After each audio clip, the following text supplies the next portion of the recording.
Yeah, can I fix this a little bit? Let's see. Yeah, that should work.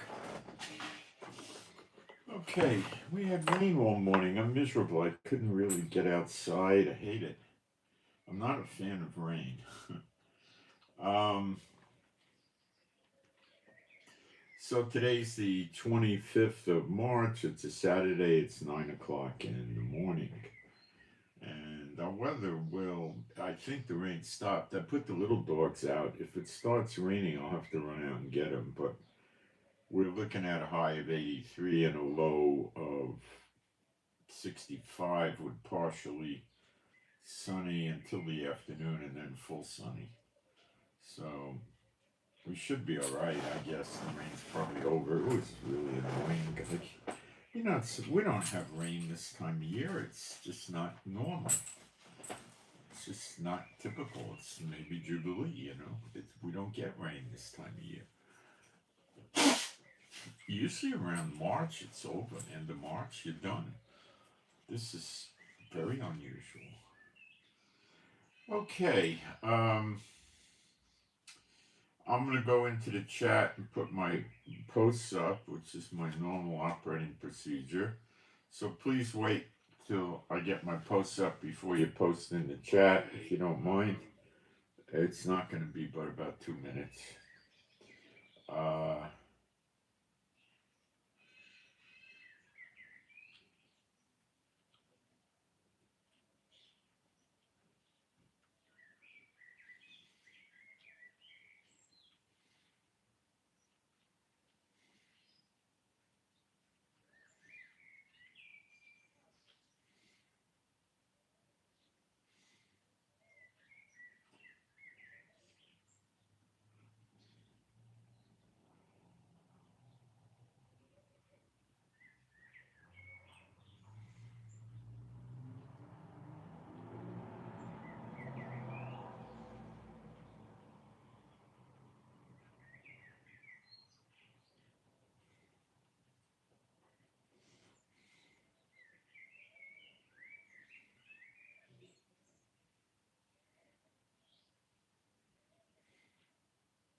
Okay, I got my posts up. Feel free to post.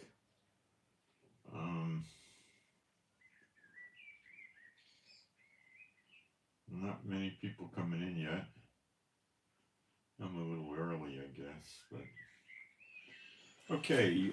Being a Bible believing site, I'm gonna do some praise. There is no God like Jehovah. There is no God like Jehovah. There is no God like Jehovah. There is no God like Jehovah. There is no God like Jehovah. There is no God like Jehovah. There is no God like Jehovah. There is no Messiah like Yeshua. There is no Messiah like Yeshua. There is no Messiah like Yeshua.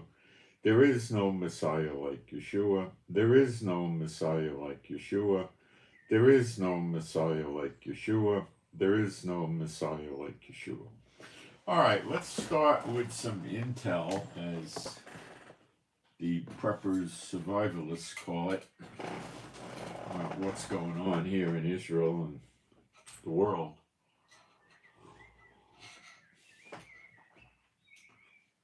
China's selling $53 billion of U.S. Treasury bonds, which is not what people think it is. I'll explain what it is. It's dastardly. China is still using U.S. dollars to buy things from Central South America and other countries. Okay?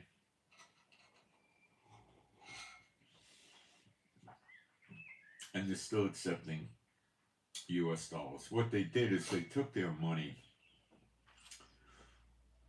out of anything that America could freeze it with sanctions. So if they're holding T-bills from America, their serial number. So how hard would it be for America to freeze those serial numbers and make them not, transferable? Not hard at all.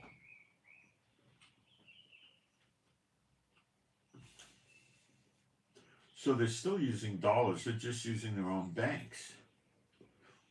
So they took the money out, and they took the dollars and the euros, China did, and Russia too, from the European banks and from the American banks, favoring their own banks mostly. Why? They're afraid of sanctions. Why? War's coming. America and Europe will just freeze their money. And it could be crippling. So, that's a war drum, but it doesn't mean they're going off the dollar. That's a little bit too hard for them to do. They're working on a system using gold and, Bitcoin and other stuff, but they're not there yet. They're pretty far away. Now, to a lesser extent, the UAE and Saudi Arabia are doing this type of thing also.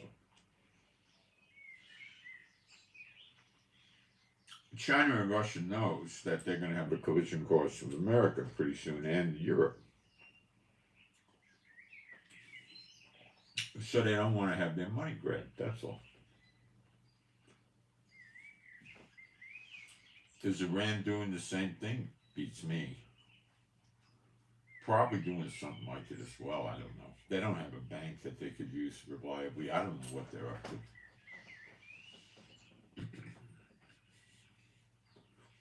China and Russia are a lot smarter than Iran. I really don't know. I could look into it, I guess, but Iran is so secretive and such a big liar, you can't tell. Now, it came out that those other two helicopters escorting the helicopter that got taken down were never there. They used an aircraft, a plane. So that whole thing was a big lie. Big lie. So when all these Muslim terrorist-oriented countries in the Middle East open their mouths, they're normally lying. Especially if they're talking about war, Israel, America, NATO. They're lying. That's their native tongue, lying.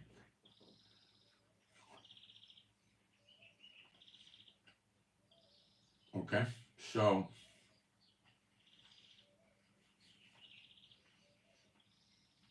taking the money out of the American and European banks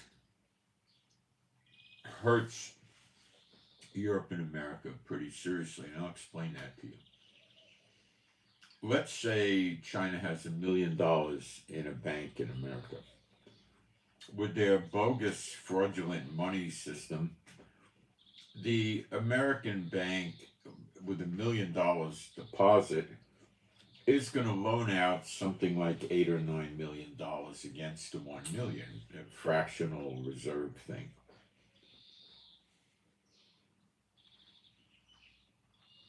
So every time they take $1 million out of the banks in America or Europe, the lending power of the bank is reduced by $8 or $9 million. Okay?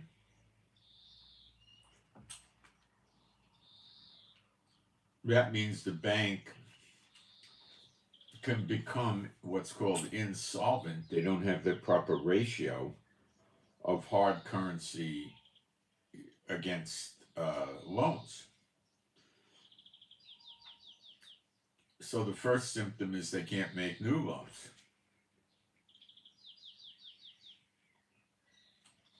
Now, when they can't make new loans,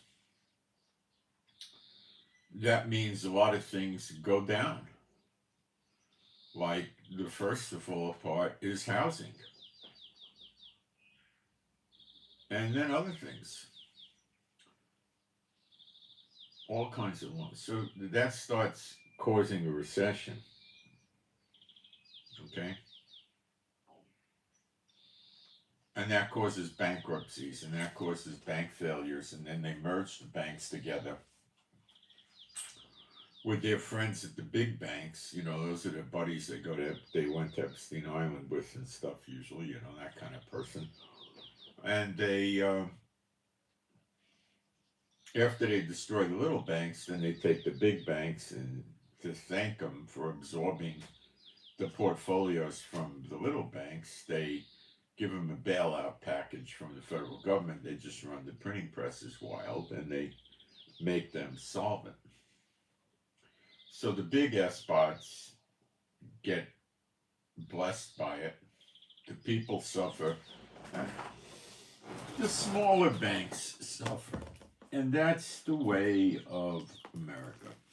Okay? That's the way they do it. All right? Did China and Russia really hurt the European and American banks by doing this? Yeah. Is it not recoverable? No, not. I mean, the way they operate the banking systems, I just told you what they'll do. The people will get their money through FDIC or FSLIC, and you know, it's not going to be that bad at all.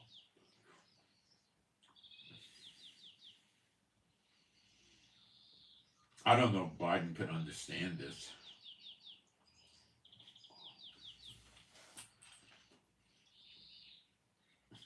I don't know what Biden can understand anymore. The other day he called Kamala Harris president. You got to look at the depth of that.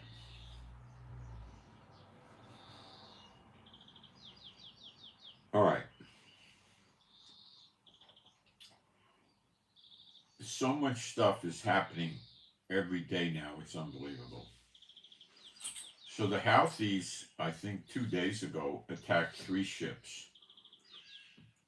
One was in the Red Sea, one I believe was Sea of Aden to the south of Yemen, and the other was actually in the Mediterranean near them, and they got hits on all.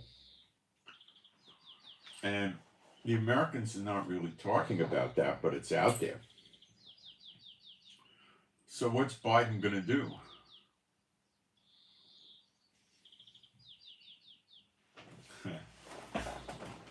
What's Biden going to do? Nothing. What do you think Biden's going to do?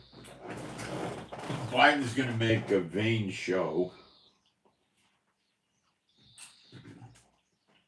That'll be defensive only. He may try to deploy an extra 2 ships in the Red Sea or the South or the Mediterranean near the Red Sea. 3 ships. And he'll have them launch missiles at drones and missiles launched from Yemen. Probably the Iranian warship, their spy ship with good radar, is back in the Red Sea isolating the targets and giving the coordinates to Yemen and possibly even driving the missiles, if they're guided, and the drones onto the target. Well, Biden's going to ignore this too.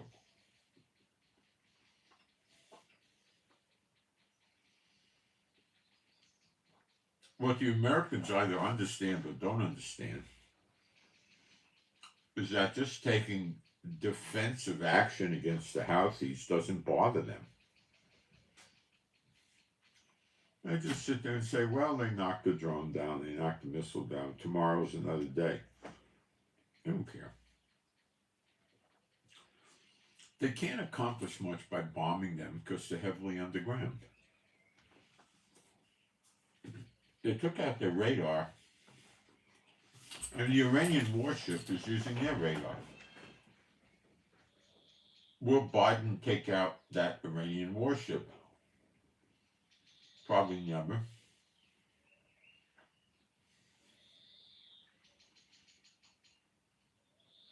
Will Israel? I don't know. Probably not.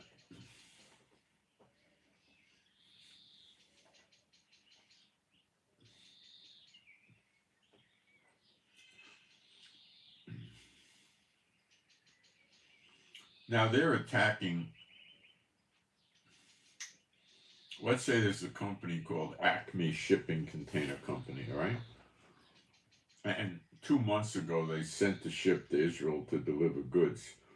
Well, the Houthis will attack every ship that Acme Shipping Container Company has anywhere in the world, whether or not it's going to Israel or not. This is creating a siege on Israel, or sanctioning Israel, punishing Israel. Okay?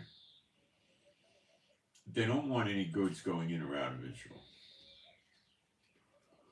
Right? Now, Egypt is suffering pretty good because they're losing the Suez Canal tolls for the ships going through there because the amount of ships passing through is so low.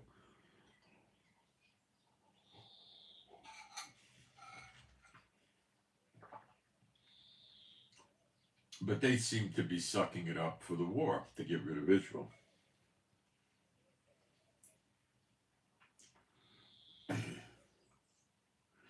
Israel, more or less, here probably way more, is acting like this problem with the Houthis belongs to America and the UK. They're not dealing with it.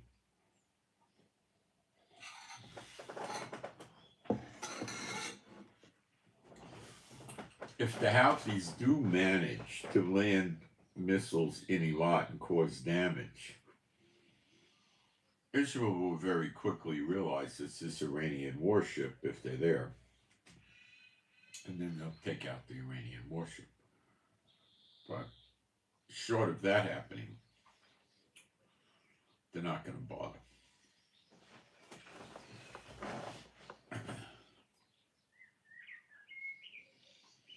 The ICJ is different than the ICC. The ICC is International Criminal Court.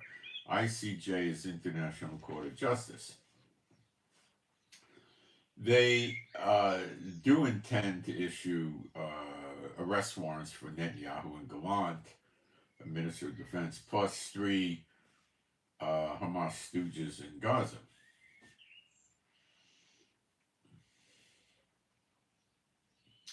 America is probably going to go after the court with sanctions and so forth because the court really did not have authority or jurisdiction over Israel, Gaza, and all that. So they overstepped their bounds. Israel's not a party to this treaty, and Gaza's not really a party either, so they don't really have a right to do this. The ICJ is sort of like an arbitrator / court that if 2 countries that are members of the treaty have a fight or disagreement, they could rule on it. But this they shouldn't have done. And America is now scared. They'll do it to American congressmen, presidents, generals, and all this other stuff.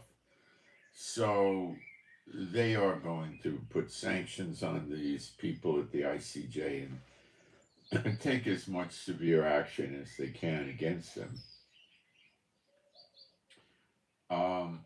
Will America eventually put arrest warrants on them?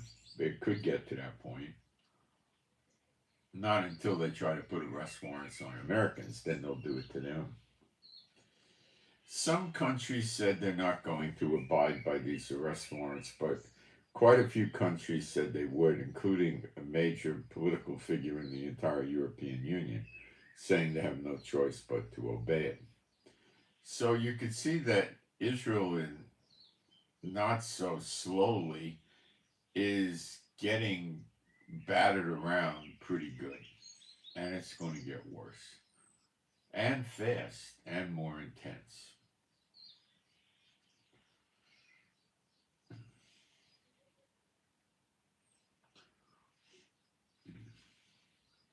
I'm thinking what else to cover. Now, there's talk that the ICJ could issue sanctions. Now, the sanctions would probably be non-binding. The UN General Assembly could also issue sanctions that would be non-binding. To make them binding,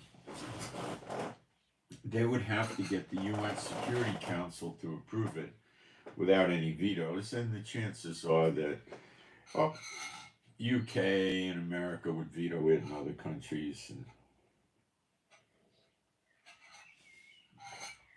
so they may not bother doing this. But let me tell you that the other side of it that they might bother with, the General Assembly would probably approve it. So what that means is the members of the UN can ignore the sanctions, or they could, in unison or partial unison, enforce them. It's up to them.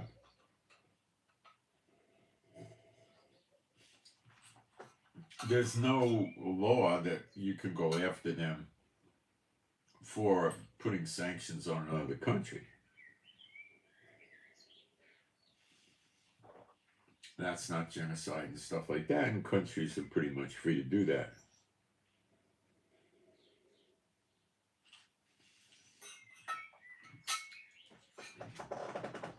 But let's say, 30 or 40 countries, or 50 or 60, put sanctions on Israel, and they put a tax on Israeli goods, maybe 15%, 10%, 5%.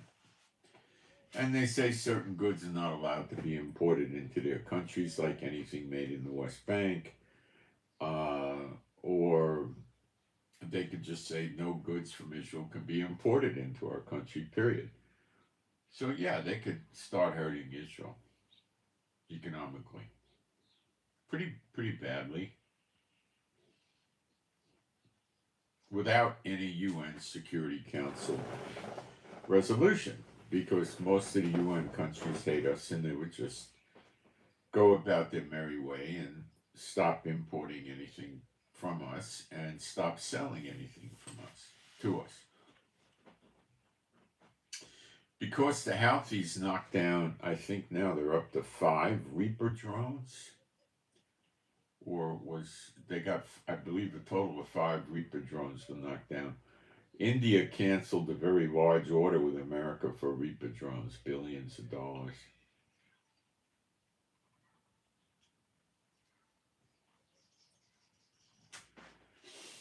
So that didn't go well with America.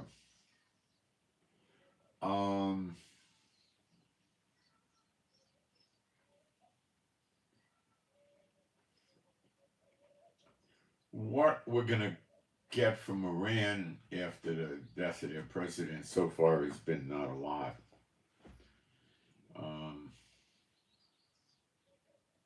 There's still a lot of banting around as to who's going to be in charge of Gaza the day after and stuff like that. We don't know. Netanyahu has slowed the war down significantly in Gaza because of Biden.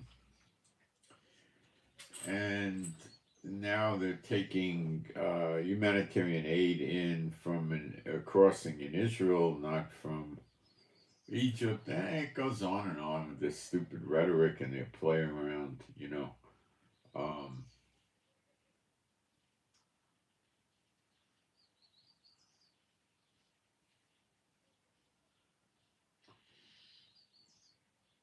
Israel still is actively fighting in Rafah and other parts of Gaza and in the West Bank.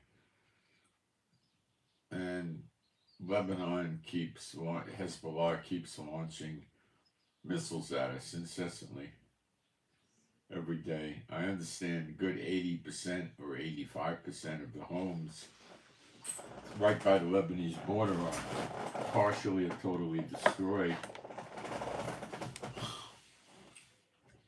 They don't have the time to figure out what they're going to do in terms of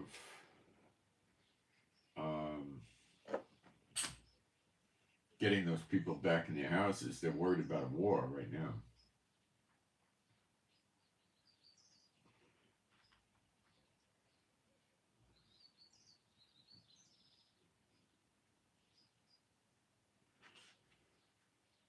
Okay? So they just extended the stay in a hotel or an Airbnb program for the people that live up in the north that evacuated, which is practically all of them. They extended their hotel stays until December.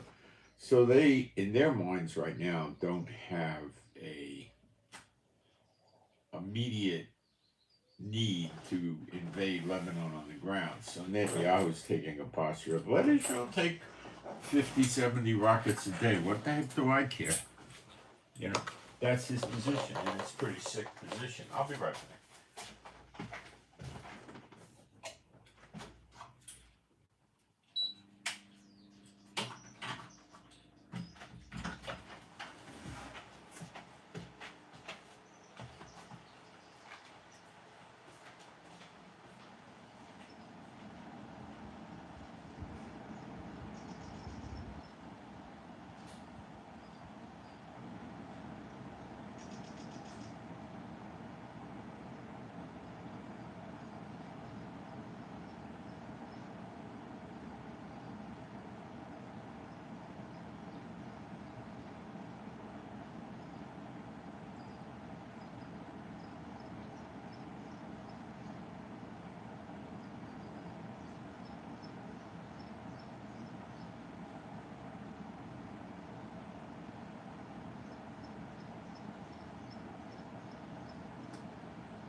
I got myself a cup of coffee.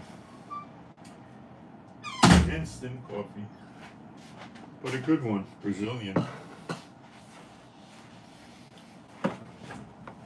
Okay, so every day we're taking, like, I guess a low of 40 or 50 rockets to 70 or even 100 here in Israel from Lebanon. The vast majority of them are going to occasionally a military base they could reach or the border.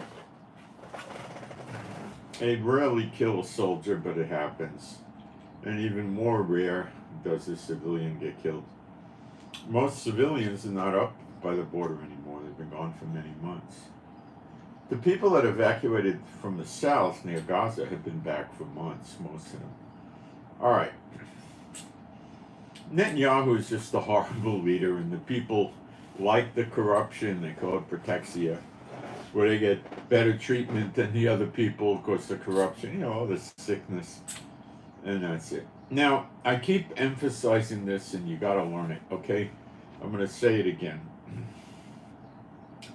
There's a lot of commitments and promises that God makes to Israel. But these things are not going to apply during the days of the punishment in Hosea 6:1 and 2, 2,000 years for killing the Messiah, when they were turned over to their enemies. And this is to extent still going on, although we're in the year of recompenses. We're not in redemption yet, and we're not going to get any land back till we get into redemption. Okay, but recompenses is it's getting turned on the heads of our enemies because they're God's enemies. They don't want him to establish Israel as the head of the nations with Israel serving him. They don't want that. Okay, so the rabbis, the church people that just don't know any better, put all these promises in. I will curse those that curse you and bless those that bless you. Yeah, would that apply to a believer? Yeah. A real believer? Yeah, I think so. Would it apply to Israel not following the law, denying Messiah, cheating and robbing and stealing and suing each other and fighting with each other? No. They're doing the things that God hates the most, treating their fellow citizens despicably. So they tell them, you're going to have all these promises. They're not. Those promises are going to come, but they're going to get cut off. The 2/3 get cut off in Zechariah 13, verses 8 and 9, and the 1/3 that's left gets raised up to serve Jehovah. It hasn't happened yet, and it's going to apply to Israel, not the nations of the world. Okay? So they banty all these promises around. There's the false teachers in the synagogues, the churches, that are throwing all this stuff out there and making them think that it's going to work out for them, and it's not. It's not. That's the word. But the rabbis aren't going to enlighten the Israelites. They tell them, because they follow the Talmud, which overrides Moses' law in the Bible, which of course is a joke. It doesn't, but it's a sad joke, that they're okay. Well, they don't even have a temple. They don't even have a real priesthood. I mean, how do they get okay? I don't know. They can't. And they just lead them on, and then they, hit a brick wall real soon. We're not in the days that someday it's going to happen. We're in the, immediate time.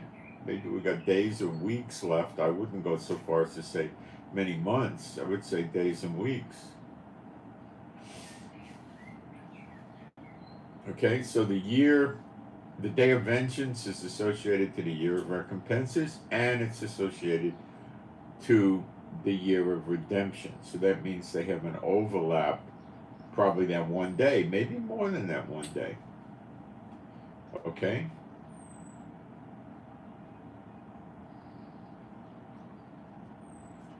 And the latest that day would be is August 1st or the 2nd, 3rd or something like that, very early August. But it could also be June. The Lord told me on or around August 1st, 2023, that this is the year of recompenses. He didn't say this is the day that it starts. He didn't tell me when it starts. He didn't want me to have the day. So I don't know when it started. It could be in May. It could be in June. I don't know. The latest it would be the very end of July or the first 3 or 4 days in August. So you're talking about a lot of stuff, and I'm watching the news increase and compound day by day by day. I mean, it's just, you can't, I go on social media and there's people I follow, and I see that, that I was in there in the morning, it's the afternoon, they put up 47 new posts. It's burdensome to start going through all this stuff, and it's all over the place like that. Twitter's like that.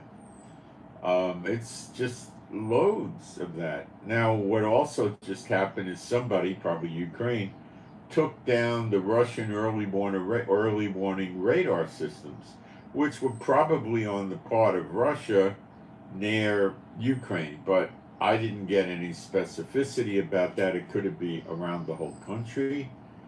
It could be by the Baltic. I don't know. We'll find out. This is very recent news, hours or so. The Americans in the last day or two dispatched a lot of bombers to the Baltic Sea area. Many leaders of NATO are saying it's time to attack Russia. Many NATO countries are preparing for war with Russia, have been for some time. France and the UK are in Russia, boots on the ground, predominantly training Ukraine soldiers, not actually plinking at the Russian soldiers. And this was a red line that Putin said they shouldn't cross, but they crossed it. Now the UK sees weakness in Putin, so they give weapons, long-range HIMARS missiles, or type HIMARS type missiles, to Ukraine and say it's fine with us if you want to shoot them into Mother Russia's territory, not the occupied parts of Ukraine, and destroy parts of Russia. We're okay with it.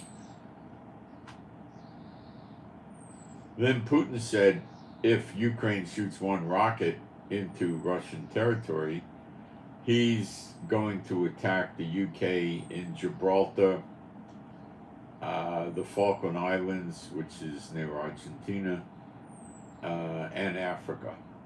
Now, Putin can make good on this threat very simplistically.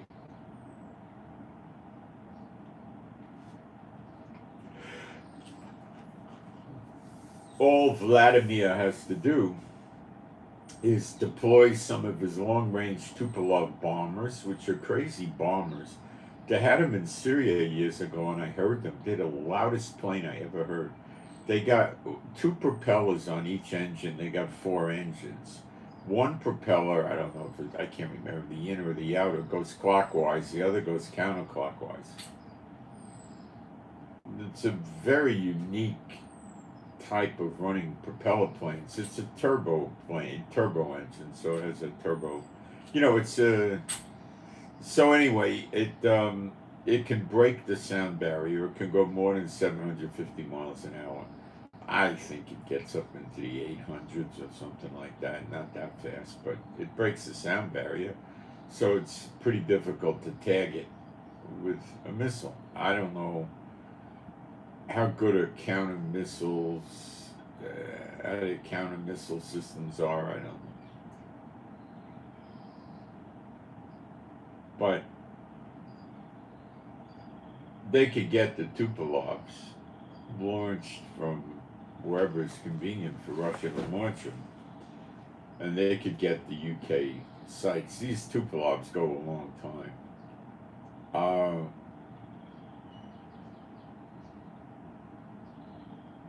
They could also use submarines or Navy vessels that have missile launch capability and just use cruise missiles, which is typically what they shoot. The submarines could normally shoot them from 40 feet under the surface, so they'd be rather difficult to detect until they picked up the launches. But Russia would have a pretty good amount of time before any counterattack could come. Or they might just launch 2 missiles and then move away a few miles and later on do another 2. They might fire all 16 tubes, which is normally what these ships have. I don't know how many tubes Russia has. Maybe they don't have that many.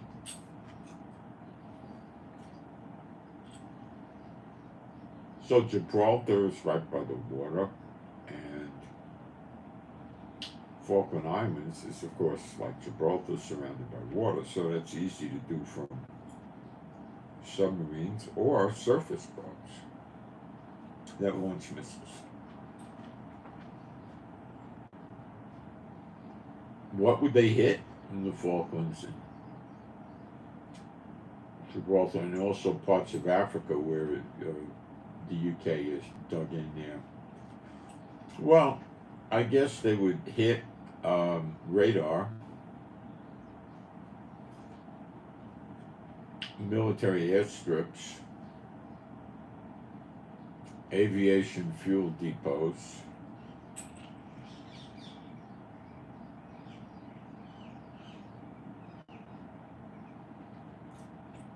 naval assets. That's getting pretty radical, but maybe. So they would, give the UK a bad shellacking. It could hit their embassies, consulates. I don't think they would. And they could hit military sites as well. And they might do that.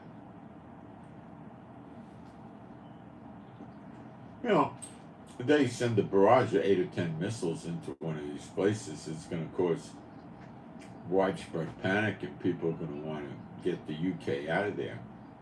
Maybe.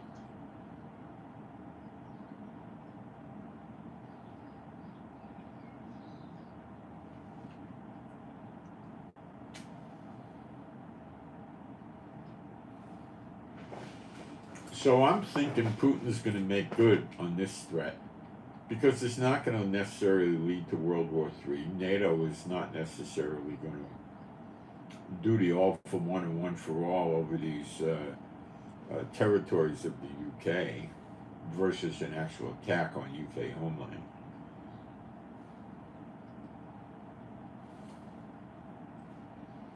If Russia attacks the UK homeland directly, then NATO would have to get involved. And then it's all for one, one for all, and war ensues.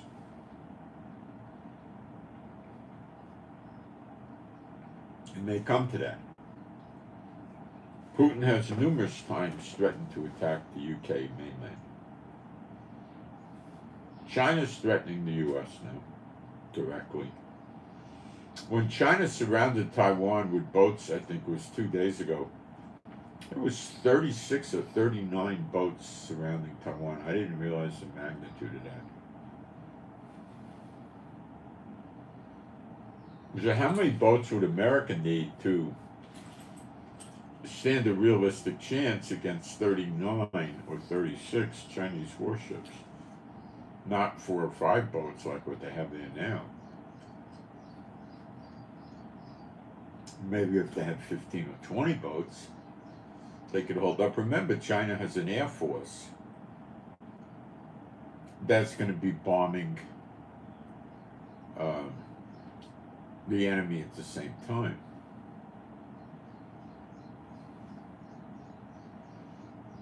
China seems pretty dead bent on knocking off Taiwan.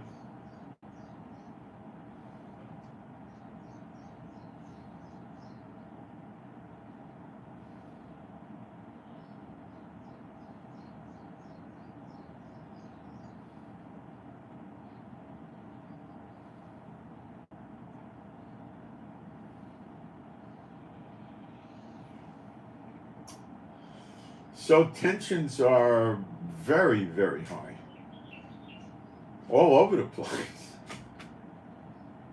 Well, they're high in the Middle East, the whole Middle East. They're high in Europe, all of Europe. They're high in the whole Asia Pacific region. And many countries within their own borders have a lot of tensions now from Palestinian protesters that can be rather violent. So the world's in complete disarray. We've never seen anything like this in, you know, gosh, I don't know how long, long time. So things are definitely coming to a head. I'm looking at the chat for a second.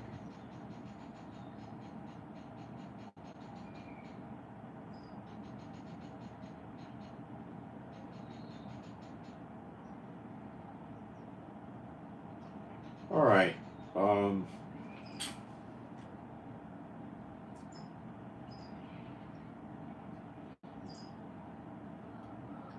So far, like, Iraq has turned against us, although we don't have a common border with them at this point in time. They are shooting a rather small amount of missiles every few days during the week at us. Generally not getting a hit.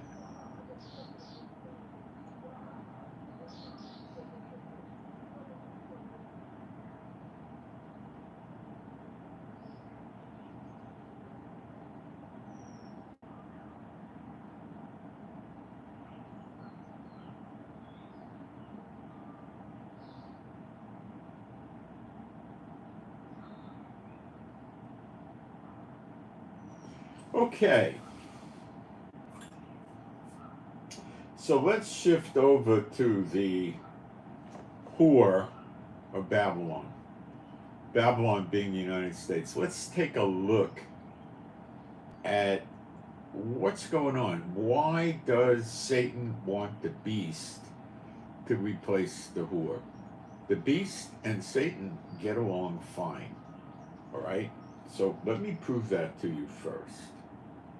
Okay? And it's not very hard. It's a very simple passage, and we'll just zippity-doo dah. Revelation 13:1. This is when the beast comes out from the wilderness where the whore is riding on him, and he goes up through the ocean and walks out. And here it goes, Revelation 13:1. And I stood upon the sand of the sea, so he's by the beach or the coastline, that's, Apostle John, and saw a beast rise up out of the sea, having 7 heads and 10 horns, and upon his horns 10 crowns. Now, is that BRICS? Probably not. It was a good theory, but most of the BRICS countries are not going to be around more than a few more weeks, so I would say no. Having 7 heads and 10 horns, and upon his horns 10 crowns, and upon his heads the name of blasphemy. This is not Satan, this is the beast. And the claws like a bear, and the lion, and all that, the leopard, and those are his attributes, But he's like an animal, he's like a wild animal. He's not a civilized entity. And the beast which I saw was like unto a leopard, there it goes, and his feet were as the feet of a bear, and his mouth as the mouth of a lion. Satan wanders around like a lion, seeing we get to devour. A bear will attack with the claws. This is what this is talking about. He's not going to be a critter looking like a leopard, a bear, and a lion, and all that. That's not it. Mouth of the lion, and the dragon is Satan, gave him his power, his seat, and great authority. So Satan is using him now, but the beast is, the whore is already not on him and gone. And we'll cover that. And I saw one of his heads, as it were, wounded to the death, and his deadly wound was healed, and all the world wondered after the beast. And they worshipped the dragon, which gave power unto the beast. So they worshipped Satan, and he gave power to the beast. And they worshipped the beast, saying, who is like unto the beast is able to make war with him. And there was given unto him a mouth speaking great things and blasphemy. Okay, I don't want to keep going into the tribulation aspects, but let's go, because we're not there yet, okay? Now, let's see, since Satan gives the beast his power, authority, and seat, all we got to do is Bible study where Satan's seat is, and we know where this takes place. And since I've done that a million times, we just go to Revelation 2, verse 12 or 17. Let's try 12. I hit it. And to the angel of the church in Pergamos. Now, Pergamos is a city in Cyprus. More specifically today, Cyprus being an island near Israel, but if you get on an overnight ferry to go from Haifa to Cyprus, you got to sleep on the boat and you get there in the morning. So it's a long pull. It's not very close. Got it? But when we have much of Lebanon, it would appear closer to us then, but that'll be very shortly. Anywho, Pergamos is on Cyprus, specifically northeast Cyprus, which is controlled by Turkey, calling it North Cyprus, and there is beach area over there. And it says to the church, which is the ecclesia, the called out from among, not the church building kind of church thing. Write these things, saith he, which hath the sharp sword with two edges. That's Yeshua. I know thy works, and where thou dwellest, even where Satan's seat is. Okay, now Yeshua told us Satan's seat is in Pergamos, which is not Pergamum, although the modern translations try to say it's Pergamum. Pergamum is a place in Turkey. There never was and there never will be a Pergamum or a Pergamos in Israel. Okay, they're not Hebrew words. There's never going to be one. Never was one. So they're basically telling you this happens in Turkey, and I'm basically telling you, no, it happens in Cyprus, North Cyprus, which is actually owned and operated and controlled by Turkey. So we're splitting hairs here, but the correct thing is Cyprus, okay? Got it? Not in Israel. And then it says, and thou holdest fast my name, and hast not denied my faith, even in those days wherein Antipas was my faithful martyr, who was slain among you, where Satan dwelleth. So what does our Bible tell us if we use it correctly? And we take the time to dig for the gold instead of using study Bibles and commentaries and going to prophecy conferences and all this stuff. When we do it ourselves, what do we get? The truth, right out of the Bible. Satan's seat is in Pergamos, and of course that's where he dwells. So since he gives his power and authority and seat to the beast, where do you think the beast's temple is? Do you think it's in Washington, D.C., Rio de Janeiro, Jerusalem, Moscow, or Pergamos? Obviously, it has to be in Pergamos. It's in Pergamos. Yeshua was crucified outside the gate, okay? And that's referencing in Revelation 11 the two witnesses getting killed. And it says spiritually like Egypt and Sodom, not literally, okay? And Yeshua was killed outside the gates of Jerusalem. He wasn't killed in Jerusalem.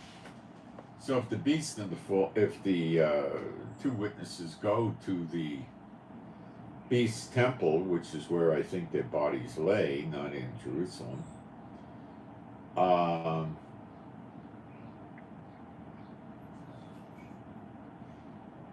It's going to be in Pergamos.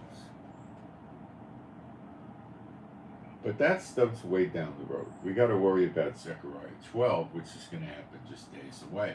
But that's also going to be the culmination or the beginning of our year of redemption. Moses, the children of Israel in Egypt. Passover, they got redemption. They also got that night, you had a recompenses and a Passover, let's do it like that, overlapping. I explained. The firstborn sons were killed, and they did the Passover. Then they left. So could that be the day of vengeance? Or could that also have been a year of recompenses preceding or a period? There's no terminology stating that there is such a thing.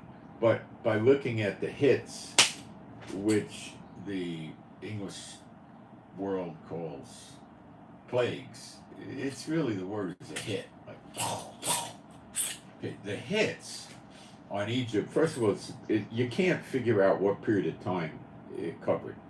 Some of them you have a chronology with time, you have a time clock for it.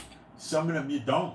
And when you try to put them all together, you can't come up with the total amount of days or weeks or months or whatever that all these hits or plagues transpired. So it could have been a year, it could have been 90 days. I don't know. But it was a recompenses period on Egypt.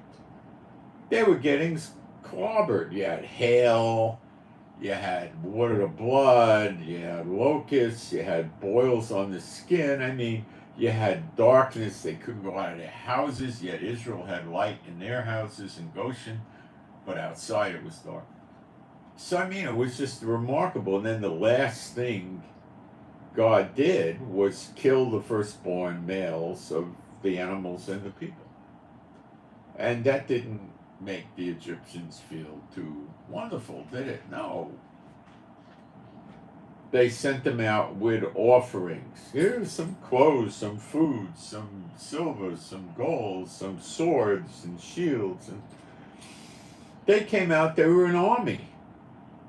The only one around there that I know of that could have trained this army, leaving Jehovah and the glory of God of Israel out of it, the only ones, because I don't see them running, training school for warfare, the only one that would have known how to do this was Moses. Because for many years he was in Pharaoh's household as an elite. I mean, a real high-ranking elite. And, he had audience with Pharaoh, ate at his table, was able to see him whenever he wanted. I mean, he was in probably the top 10 or the top 5 or something like that, right?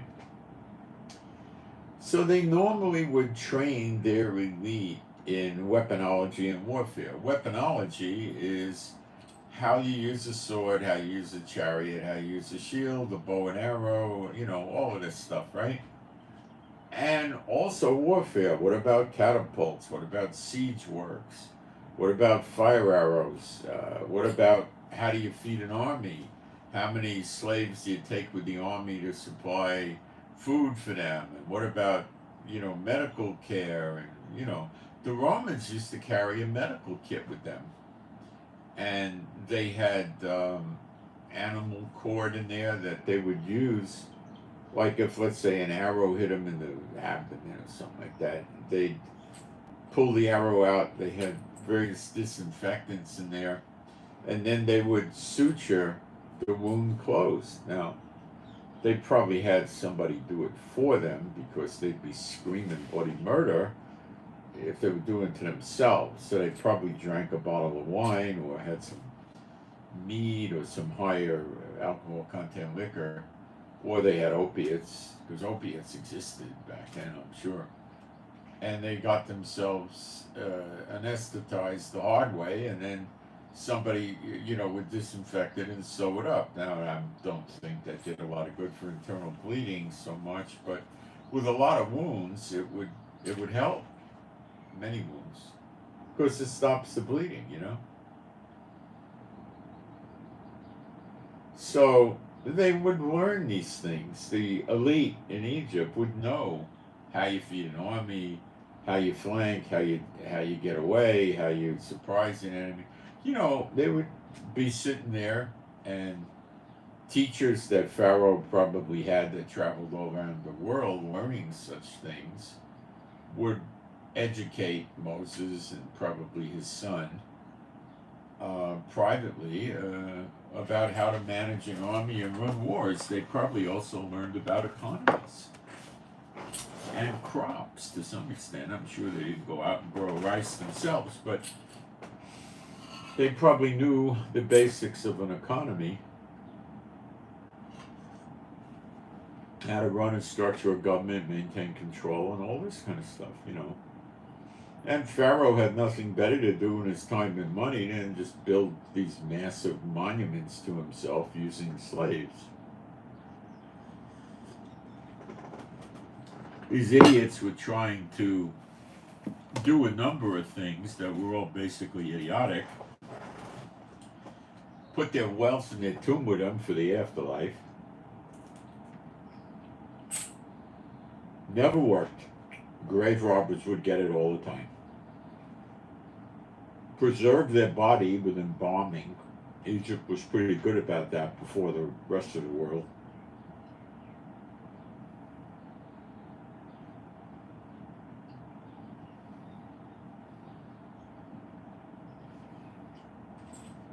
So they were pretty idiotic.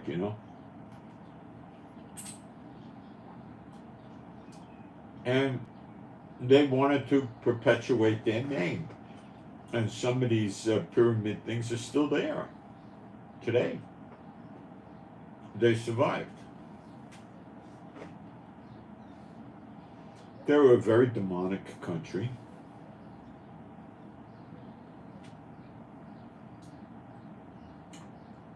So you had a period of recompenses on Egypt, right?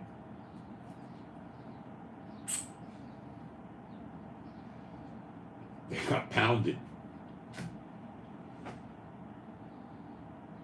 And then Israel left, which was a problem for Egypt because their economy, if you want to call it that, was slave dependent.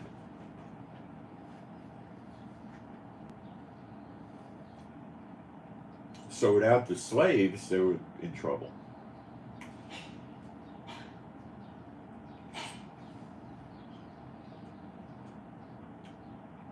So after Israel left, Pharaoh seems to forget his fear of God and decides to get his remaining soldiers and go after the Jews and apparently kill them and bring them back. And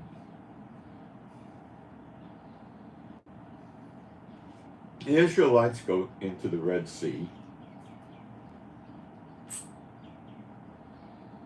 Moses performs a miracle as told to him by Jehovah, and the Red Sea dries up at night with winds and makes walls of water. And the Israelites walk through the Red Sea dry shod. In other words, it wasn't even mushy at the bottom.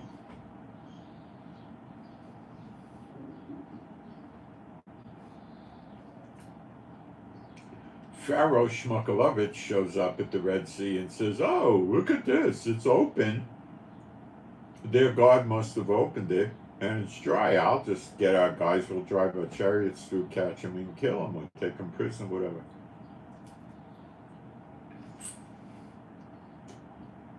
What a stupid thing to believe, wouldn't you think? But yet, he takes it. I could say takes the bait, couldn't I? So the Israelites had a decent head start. So he tells his armies to jump in the Red Sea and we're going to go get them. And none of these guys seemed to protest. They all said, okay, cool, let's go. What were they thinking? I don't know.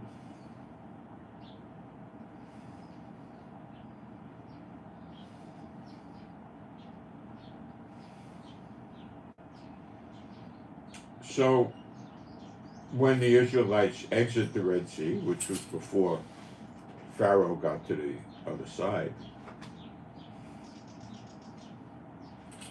God just released the water and came back on Pharaoh and his army, and they were drowned. At the end, Pharaoh's army was killed. Zechariah 12. The culmination of all this at the end, those that are surrounding Israel, Judah, and Jerusalem get burned up by the two witnesses. You see the patterns pretty close. The army goes at the end. Now, let's talk about the captivity in Babylon. The Rome captivity, they still have, Israel's still not yet been delivered from. Zechariah 12:10 is that deliverance, with the great Exodus following right after it. So I can't really lay this out with Rome for you, because it's not over yet. I mean, I already have in Zechariah 12, but let's go to Babylon. So the Israelites that listened to God went to Babylon for 70 years. They were well taken care of. They didn't have any real issues. And probably a lot died there. A lot of children were born there. Prophets were there. And they yearned to get back. But I expect the only ones that really made it back were the ones that, came out from Israel. They were, children. Well, maybe you could have somebody that was, rarely, you might have somebody who was 20, 25 years old when they left, and they'd be 90, 95. I don't know how old Daniel was, but he might have been up there like that. I don't know. So, they're stuck in Babylon, and then this bad king comes along, and it's not nice to them anymore. And the time comes to leave, and he doesn't want to let them go. Like Pharaoh. Like the nations are going to do, they're not going to want the people to go to Israel. Okay? So they're going to, let's go back to Babylon. So God raises up this dude called Cyrus, an Assyrian. So he comes with his army, not with many armies from many nations around the world. That's the attack on the daughter of Babylon, America. He was himself. He came. Maybe he had a friend or two contributed soldiers. I don't know. But it doesn't seem to say that. He was basically his own country, his own army. He started out attacking Babylon from outside the wall. They laughed at him. Their walls were thick enough for them to drive horse-driven chariots across on the top. And they were high. And they had a river that flowed under the gate, I think, of the wall. And it went in to Babylon, and they used that for, washing, drinking, feeding livestock, whatever they needed to do. And the Babylonians were in the habit of playing survivalist or prepper. And I'm serious. And they kept large food supplies there. So it was a big city. It had these great walls. And at night, the people that would be working outside in fields or whatever they did outside the walls would come back into the city.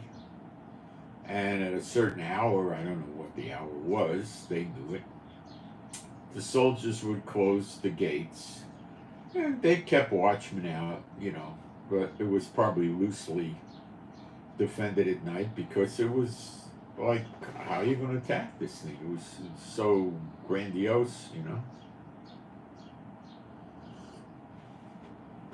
So Cyrus, being led of the Lord anointed him. After the first attack, the Babylonians ran out from the walls and killed and beat up some of his soldiers, and then went back behind the walls laughing at them, figuring they might stay there for a month or some weeks, and then they're going to run out of food and get sick and tired, and they're going to leave. So the Babylonians were just going to wait them out. They didn't care. It wasn't like they had a national debt and they were borrowing money from the World Bank or any of that stuff. So they had time on their side. So Cyrus next day takes his soldiers, his army, and digs 28 tributaries, getting the water off of that river that went under the wall into Babylon. So they dug so many tributaries before the water would get to the wall. It would go off in these tributaries, go all the way, out in fields and whatnot. So the water was removed from the area with the wall over there. I don't know if it was dry shot, it was probably muddy, but there was no water. So he did that, and it took some hours, but he probably had 10 or 20,000 or 30 or 40,000 soldiers doing it. So it works fast when you got tens of thousands of able-bodied, fit, energetic soldiers. Yeah, it goes fast. And then, as it was coming towards morning, the soldiers got their swords and their armor, their spears, their helmets, and they walked under the fence, under where the wall was, into Babylon, thousands of them, spread themselves out in Babylon, and then when the people woke up, and they were sitting outside in their verandas and balconies having their morning breakfast, and they realized they were occupied. That was it. It was basically the war was over without a shot fired. Then the Assyrians looted, plundered, pillaged them, made them into slaves, whatever they wanted to do with them. It was over for them. What God did was spare the lives of the Israelites in Babylon, that he said it would go well for you. And what is it? What do you mean? Well, if it was a conventional battle at that time and Cyrus came with siege works, what would he have? Well, he'd have probably 3,000 archers with 6-7 foot long bows with large arrows, and they would get back at a safe distance from the wall, get their trajectory, release the arrows, lob them over the wall, and they'd be landing on anybody in Babylon that happened to be in the wrong place at the wrong time. But they wouldn't just do 100 arrows a day. They'd probably do, 10,000, 20,000 arrows a day. So just walking around outside was life-threatening. Got it? Then they would take these arrows and they would forget about having a point. They usually had the point on it. They'd put some, like wheat straw and, dried grasses rolled in a ball, and then they would coat it with tar or pitch that was inflammable. Then they would light it. They didn't use a Zippo lighter or anything like that. They probably had a stick, like a torch that was burning, and they lit it. Then the archers would pull back. So they'd be shooting fire sticks into Babylon all day. Now, when these things land on roofs, they weren't normally made out of hard tile or concrete. They were thatch, they were wood, and the tar would keep the arrow burning, and it would burn the building. And one building burning causes more buildings nearby to burn.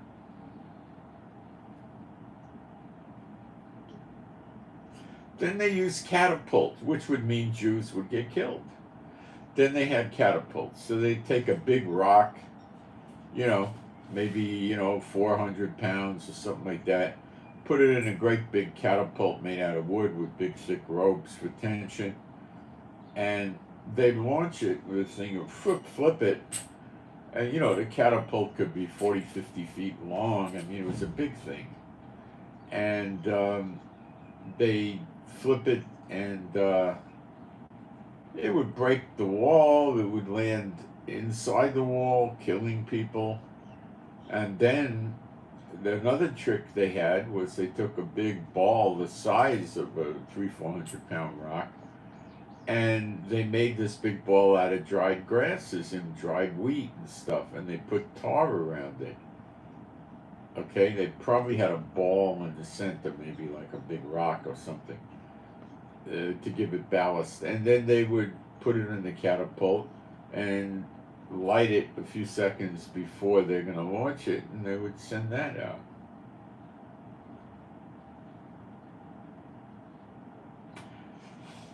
So God had to do it in a way that the Israelites in Babylon would not get killed, and he did it.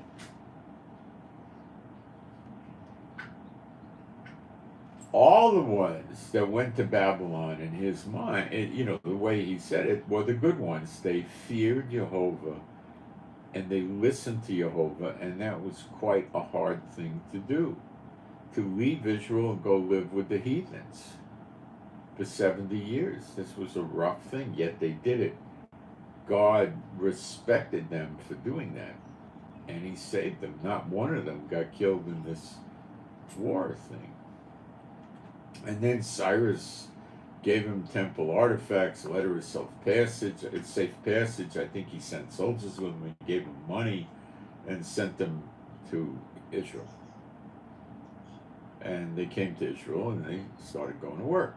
Now, they had troublous times in Israel. When you go to Zechariah 4, you read about Zerubbabel, and he actually had to stop building the next temple. The first temple that went with the Babylonians was Solomon's temple. The next temple was Zerubbabel's temple. The temple after that was Herod's temple, and the last temple hasn't come down from heaven yet. And that's not New Jerusalem. That's different. There is no temple in New Jerusalem. So anyway, they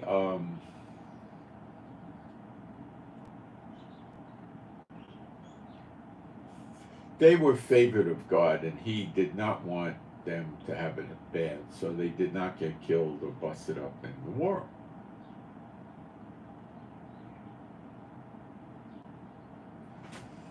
And then they came back to Israel, but they like Zerubbabel had a 14-year period of time where he had to stop building the temple. And then I believe when he resumed, he put the men in twos. One guy would be digging or hammering or laying brick or whatever, and the other guy would be standing there with a sword, keeping a 360-degree lookout.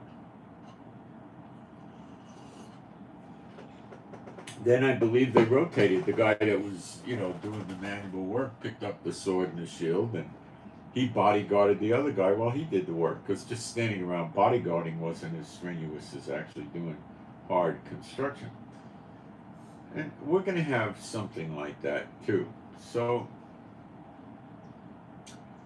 right now we're in recompenses. But in our time period, things are going to be different, because God is also going to recompense or pay back his enemies in Israel. The rabbis, Messianic congregations, the very few churches here, the witches, the Satan bots, all of that stuff. They're going to get it. And it's in Zechariah 13, verse 8 and 9. They're going to get it. And it's in through many of the prophecies. He's going to rid himself of his enemies.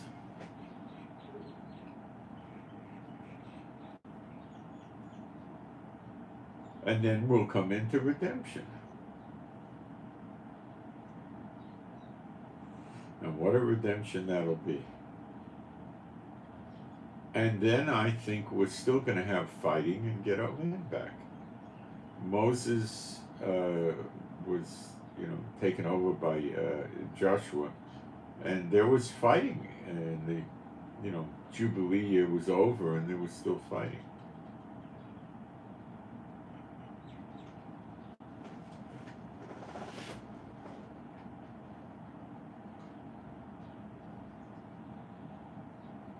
The redemption year was over, let's put it that way. So in redemption, what happens? You get your inheritance. And what else happens? You're free. So if you put your land in hock, you get it back. The guy has to just give it back to you. And if you were sold into some sort of indentured servant type thing, he has to free you. So what happens in our redemption, coming up in days or weeks, is the yoke is broken off our neck. And now there's two yokes. There's the internal yoke of the government, the rabbis and all that. And there's the external yoke of the ICJ, the United Nations, Biden, UK, all of them, right? So both yokes come off our necks. So now we're free. Not only are we free, we also get our inheritance, the land of Israel back, the land that our fathers had. Now, we may not get all of it the first day of redemption, but we'll get it. Okay? Because we sold ourselves without money, he's going to redeem us without money. He's just going to take our inheritance, the land, back for us. Now, all the believers in Yeshua, the real believers, they're going to, not the Sunday morning at 11 o'clock kind of people, the real believers, they're going to get their Israel, and they're going to come in the second Exodus also. All the tribes of Israel are going to come for his name's sake. And they will stop in the wilderness, and they will pass under the rod into the bond of the covenant, then come to Israel. But a lot of them will be cut off because they'll call on the unclean spirits, they'll lie, they'll cheat, they'll steal, their adultery, murder, whatever. They're going to take the dirt nap in the wilderness and never see Israel. But they're coming out wherever they are for his name's sake. Now, why do we have to keep waiting and waiting? It's so hard to wait and it's so painful, especially I'm sitting here for 8 months now in war. Why? Because we're not getting saved because of the wonderful works we did. No. We're getting saved because his mercy and grace. And he will perform it in his own time. And he gives us a very good working idea at that time. So we just gotta wait. It's nothing we earned. It's his generosity, his mercy, his grace. I mean, we might be able to make a good case for Yeshua earning stuff, okay? But for us, our works are like a dirty rag. No. We can't go out and say that.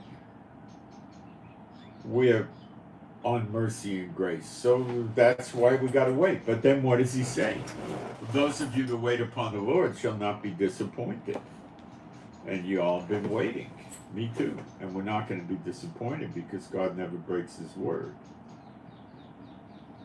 Okay? All right. Let me give me a second, and then I'm going to check for the chat.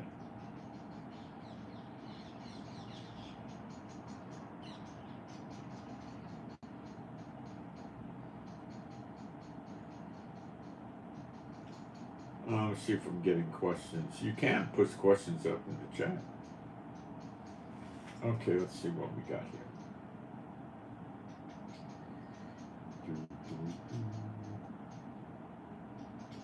what seminary did I attend? I'm proud to say I never went into any seminary.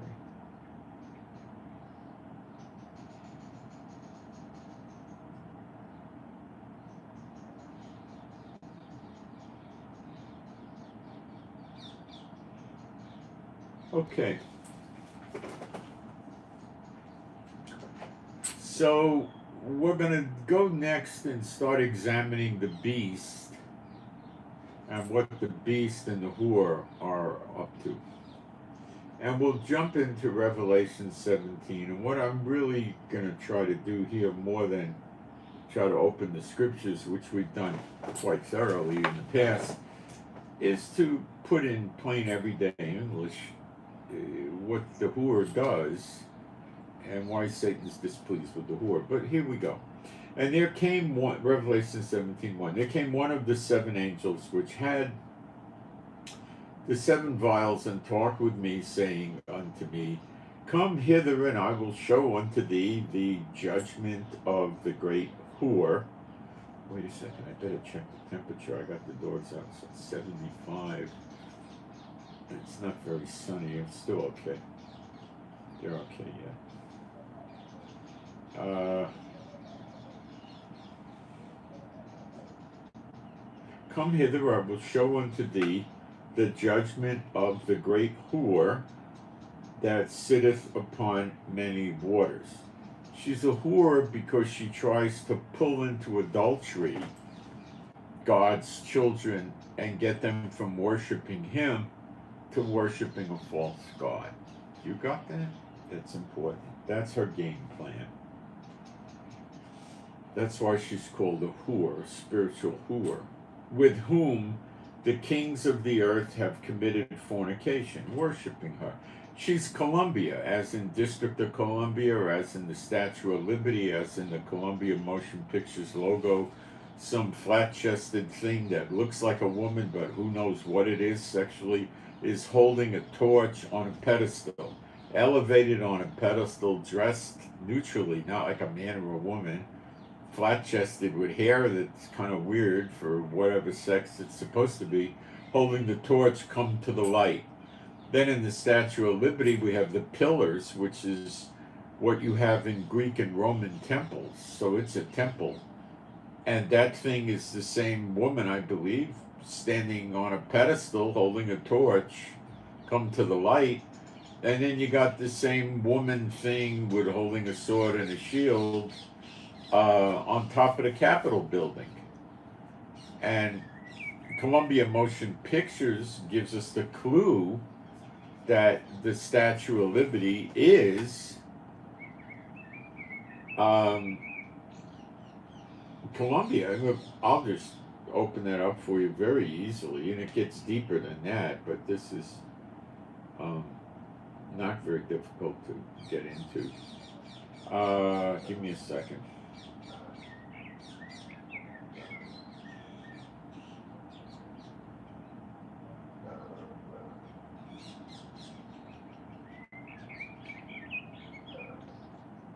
Let me get a good picture of it.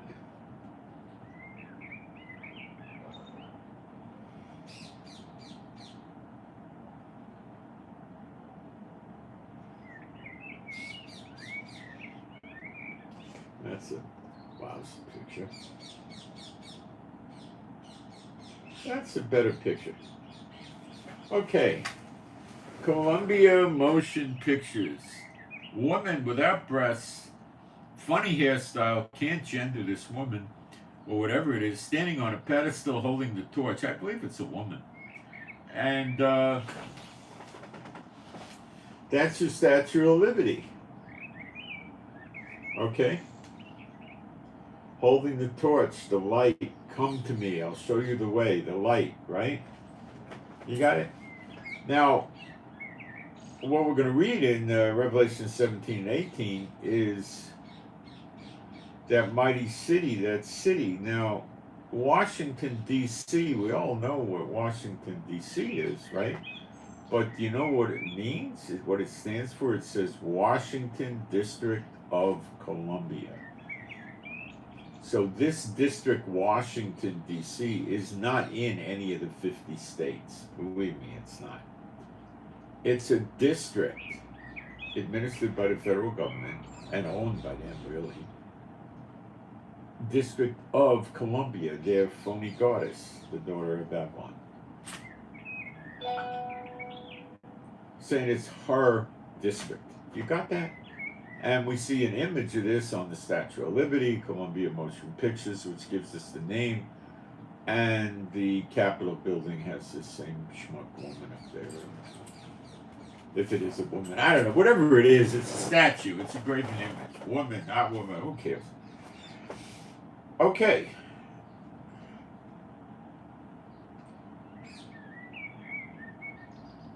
So now we're in verse 3.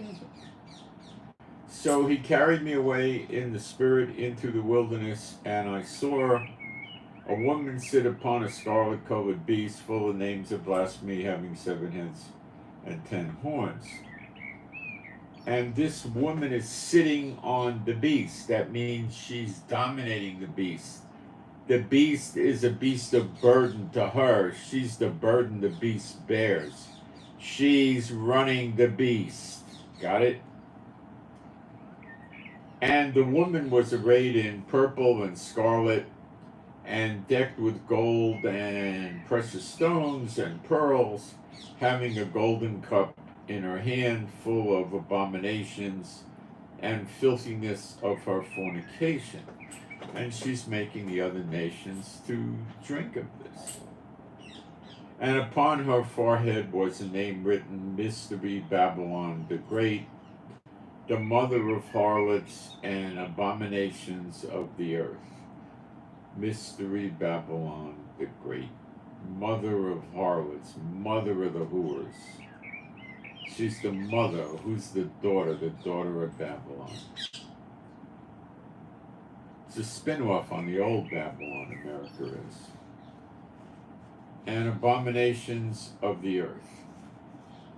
And I saw the woman drunken with the blood of the saints, with the blood of the martyrs of Jesus. And when I saw her, I wondered with great admiration. And the angel said unto me, Wherefore didst thou marvel? I will tell thee the mystery of the woman and of the beast that carrieth her, which hath the 7 heads and the 10 horns. And the beast that thou sawest was and is not. So he went into the pit. He is not, because he goes in the pit. And then he ascends out of the bottomless pit, and it says go into perdition. Well, that's when Yeshua returns, him and the false prophet get thrown into the lake of fire. So now you should understand all that. And they dwell on the earth and wonder whose names were not written in the book of life from the foundation of the world, when they behold the beast that was and is not and yet is. So he was running around, and then he goes into the pit, and now he's running around again. Now I don't know when he was running around, but and here is the mind which hath wisdom. The 7 heads are 7 mountains. Now, that, in my mind, mountain would mean a continent, on which the woman sitteth. So she's running the whole world, and that's the case today. And there are 7 kings. 5 are fallen, and 1 is, and the other is not yet come, and when he cometh, he must continue a short space. Okay?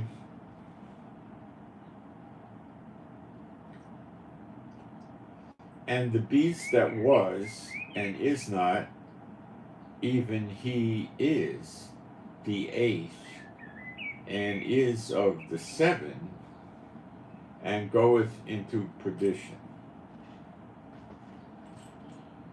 And the 10 horns which thou sawest are 10 kings, which have received no kingdom as yet, but receive power as kings 1 hour with the beast.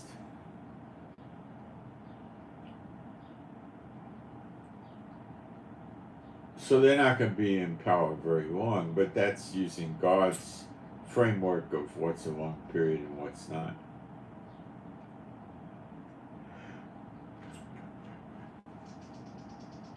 One hour.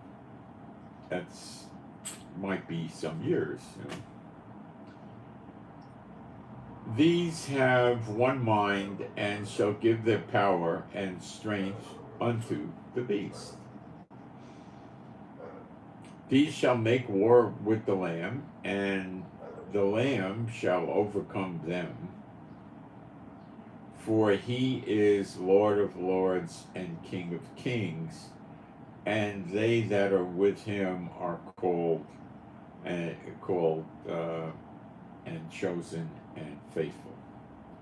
And he saith unto me, the waters which thou sawest, where the whore sitteth, are peoples, and multitudes, and nations, and tongues.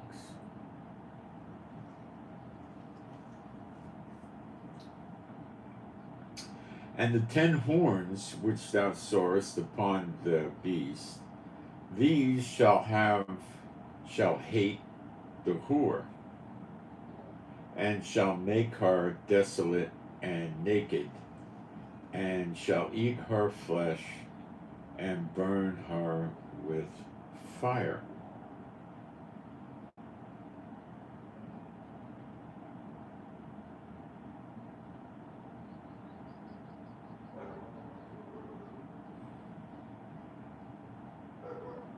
Verse 17, for God hath put in their heart to fulfill his will, and to agree, and give their kingdom unto the beast, until the words of God shall be fulfilled.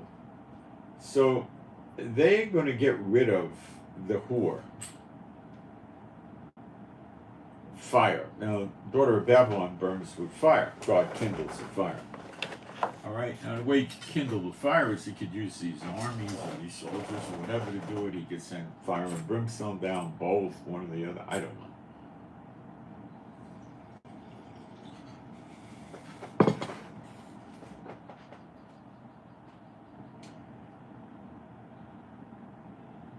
Now, the beast is friendly with Satan because Satan gives him his seat, his authority, and his power. So it's reasonably safe to assume that the beast and Satan have had it with the woman. And why? And I'm going to explain to you why. But I'm going to take a fast break. I'm not going to make any coffee. I'll be right back.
Satan uses different ways to control people. Most of the time, he's involved with false deities and false religious systems. His highest desire is to have people worship sticks and stones, pray to them and revere them and all that. Idols, images, statues. The beast and the false prophet build the statue and they get it to talk and sort of come to life. And the people worship it. And that's Satan's highest way of going. But he's an idiot. So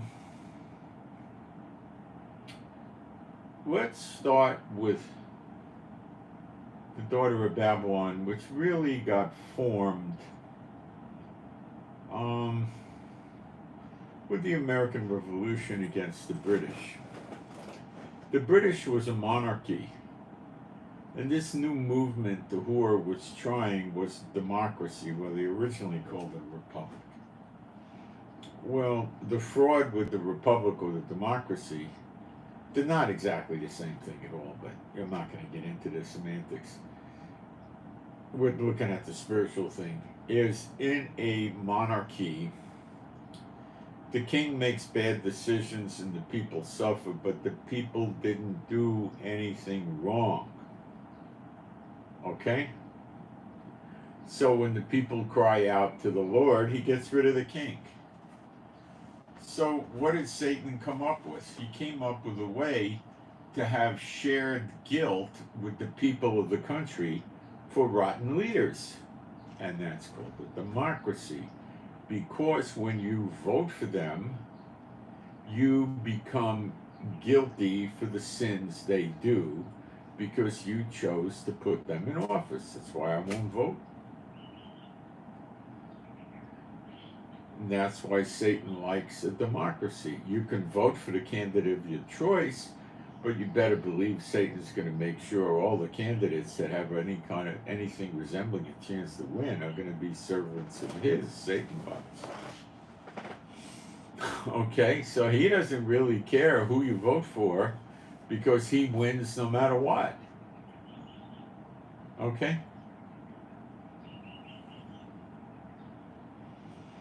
So it's a false freedom. The Hur represents it at the Statue of Liberty. It's falsehood. It's not right. It's false. So they're representing like they got a really good, thing going there. They don't. All right. So democracy was one way that the Hur used to control the people, and Satan too. Because this spread, and he eventually replaced the monarchies and the dictators with democracy. Because the blame for the bad government falls on the people. They rack up sins for voting for these people.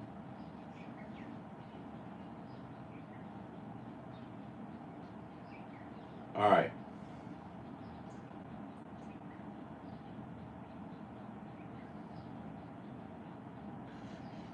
Then the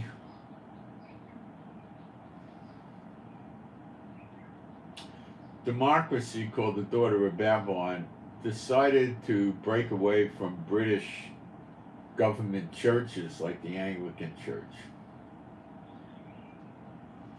They just had free-for-all churches. All Satan bots, but, running them, but, So they had all different kinds of churches. Again, it's like politicians. Satan doesn't care which church you go to because they're all his. So go to whatever church you want. He doesn't care. Vote for whoever you want. They're all my people. I don't care who you vote for. This is the game that they play. And then they decided to go to war against the North American Indians, which are most likely Israelites. And they basically wiped them out, culminating with the Trail of Tears and stuff like that. Pretty horrific.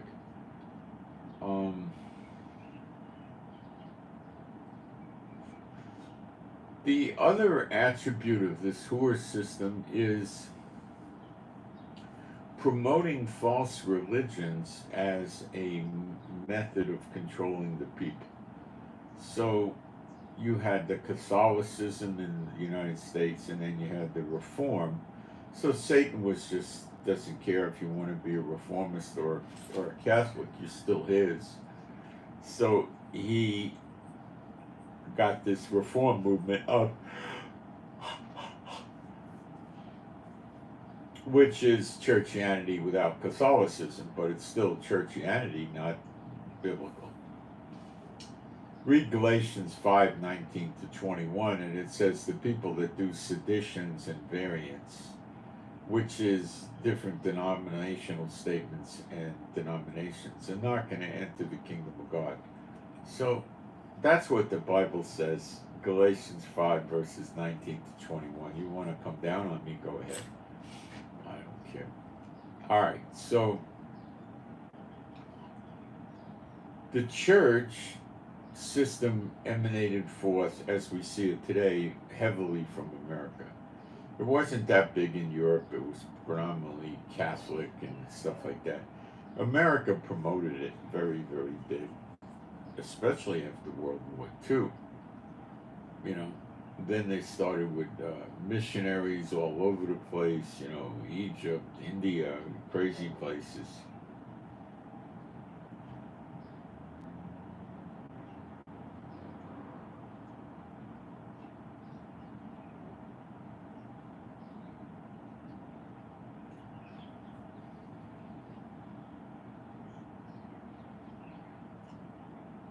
So America built up false church systems with denominations, sinful churches, and spread them all over the world, preaching phony gospels, not the true gospel, and keeping the people snared and trapped in sin in these sinful churches. And that was Satan's way of reassuring himself these people aren't going to ever rise up, because I can just unleash the army on them.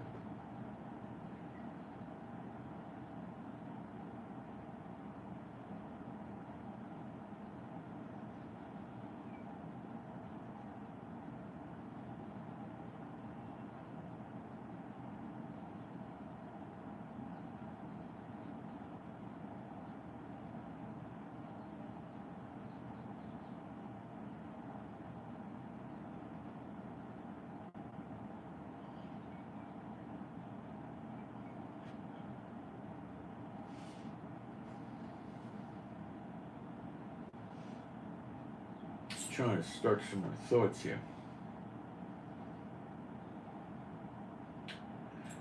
The church system that the Hur created in America and it spread around the world began to fall apart probably around 67 with the Israel War. They started beating the rapture drum and all this stuff, and they never stopped with the rapture drum. And people were losing confidence in the church. And they started not going to church. Now, that culminated into a peak in the mid-1990s to the late 1990s. I remember I had a website back then teaching the people that the church wasn't the church. And I was also teaching spiritual warfare and some things about Israel and stuff. And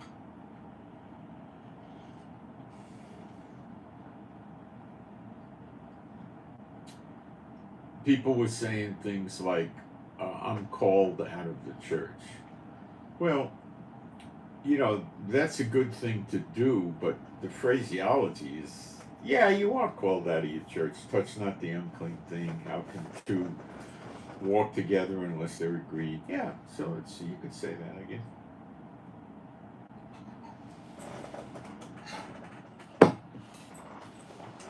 And everybody was running around telling everybody else that they were called out of the church, and many, many people left the church, and most of them never went back. okay? And the Messianic congregation movement started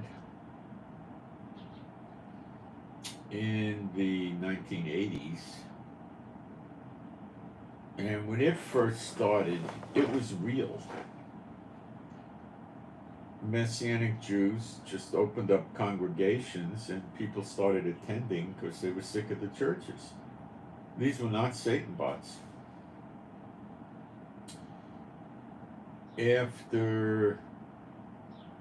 By around 92, 95, someplace in there, they destroyed these Messianic congregations. They put their people in, false believers, serving Satan, having demons. And they would cause fights and splits and witchcraft and sorcery, and they would break them up or put new leadership in. And eventually, over some years, all the Messianic congregations came to a halt. They were all bad. And they're still that way today. Okay? They started with umbrella organizations like Union of Messianic Jewish Congregations. That's just another denomination, Galatians 5:19-21. And they have a different denomination. They have at least two of them. And they preach incorrectly. They call themselves rabbi. They're all screwed up. They're just Jewish churchianity junk, They're screwed up. There's 84 such congregations in Israel. And many of the believers in Israel that live here that are Israelites, don't attend Messianic congregations and, haven't for many, many years. A lot of them, we just know that they're stupid and there's no point in going there. They're not real, So, but quite a few go. There's 84 of them, and they probably average 30, 40 people. So there's a lot more believers there's a lot more that don't attend the congregations than do attend the congregations, okay? And there's all different congregations. They got all different kinds of bad doctrine. None of them have correct doctrine, believe me. They have different versions of bad doctrine, so some people glom onto them. It's ridiculous. So the Satan and the beast started getting upset when the people started around 1967, I guess, but it didn't peak till the 80s and 90s, started coming out of the churches.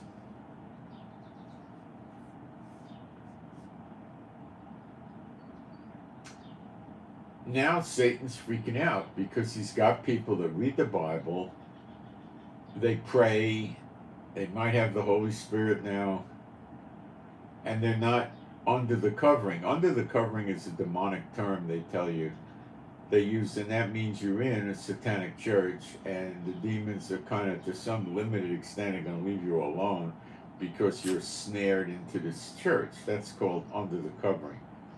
Okay? That's a sick demonic thing. If anyone ever said that to me, I would demon toss them immediately. I'm not under their covering, no way. All right, so I spit on their covering, So what would happen is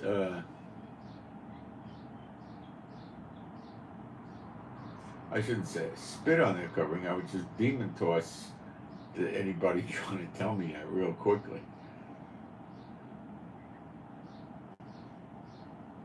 So Satan and the beast were getting mad because now they had people that were teaching Bible to people in their false churches, and now they dropped out of the false churches, and these people were dangerous.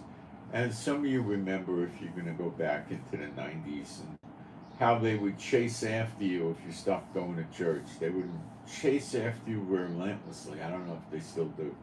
But they would try constantly to get you back in. Why? They were scared of you.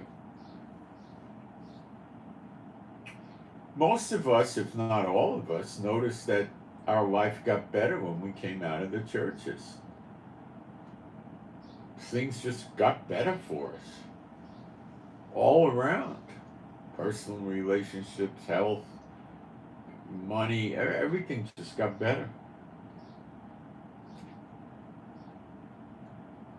Learning the Bible, So the system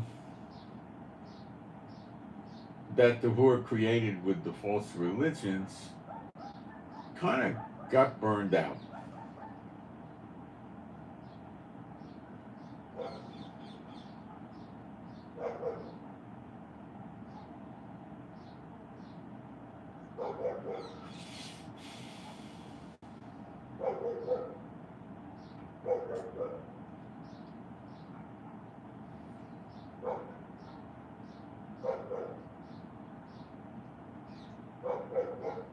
All right, and that's one big failure that Satan doesn't want. So at some point in time, Satan dreamed up another religion, Mohammedanism, around the year 600 something AD. And they weren't as hateful as they became, but they were pretty violent. They were in the Crusades against the Catholic Church for Jerusalem. And they lasted quite a while, you know. But that was promoting Mohammedanism or Islam over churchianity, Catholicism. And in the long run, Islam didn't make it.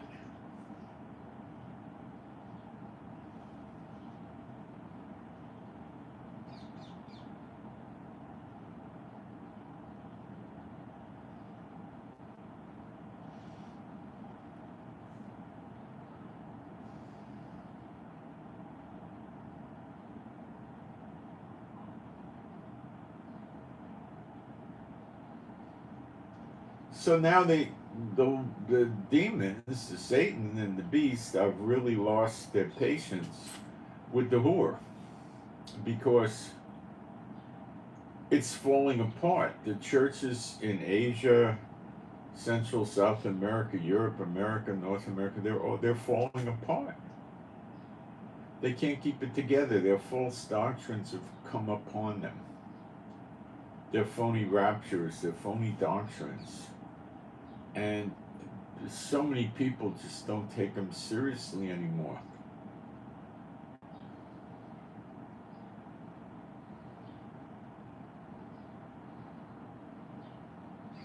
They want to replace it with Islam, because Islam is violent towards the Jews and wants to kill them and take Israel back. And that's coming out of Satan's playbook pretty much.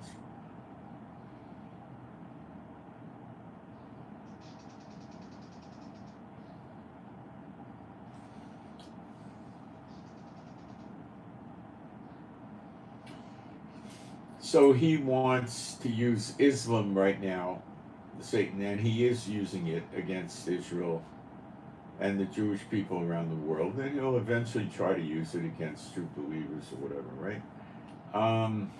But it's going to get destroyed in the next few weeks. So Islam's going to go bye-bye. And what he'll eventually replace Islam with is idolatry, statue worship.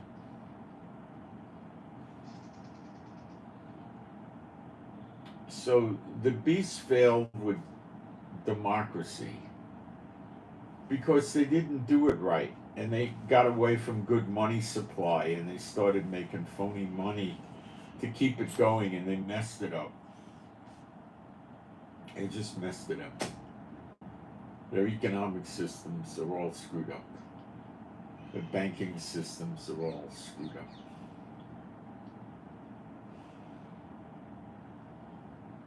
And this blame is going on the Hur.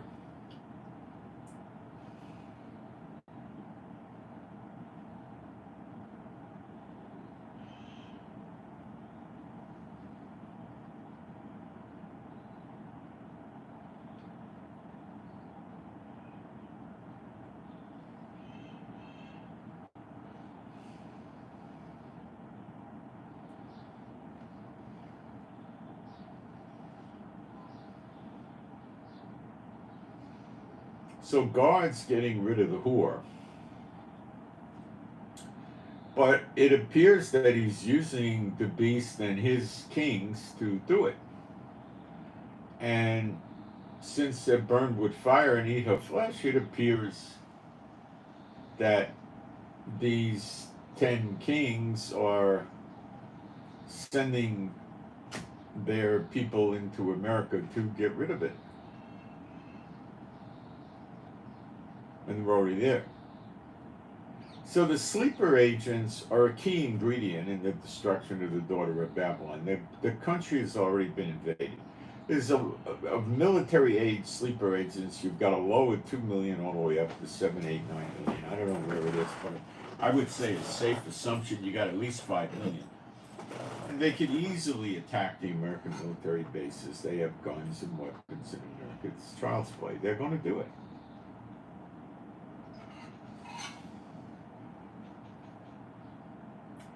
Then America is going to be invaded and destroyed. And that's the end of the whore. And then when she's not riding on the beast will probably emerge out of the pit. Now, I don't believe that's going to happen immediately. I think you might be looking at 40, 50, 60 years, which is a short period of time in Bible prophecy. But then he'll come up out of the pit and start rallying the nations up again. I could be wrong. I don't have a firm scripture.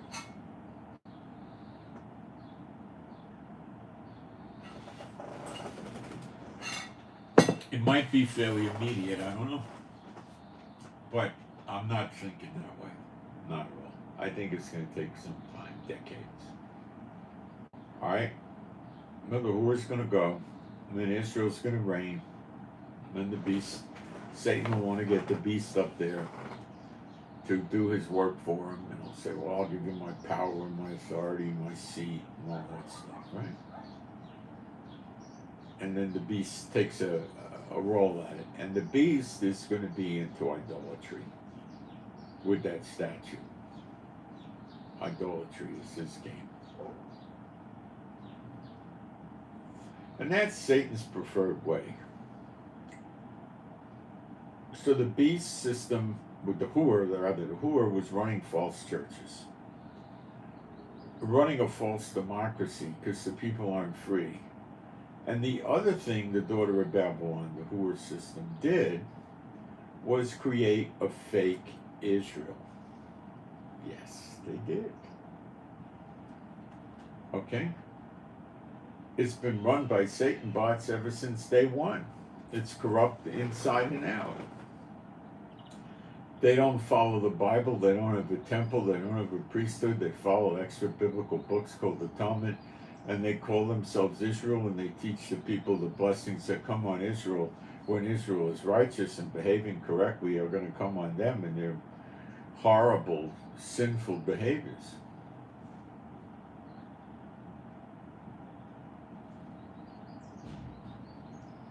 So that's their false Israel, and that's falling apart on them. Lots of messianics here. People were about ready to get rid of Netanyahu.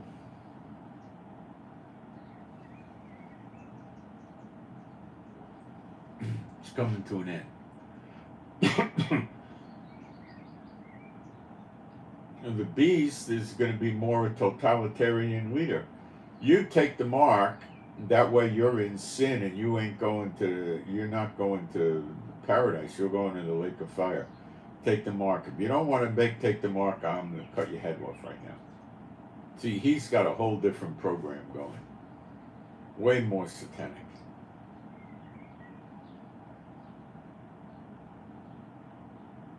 Okay?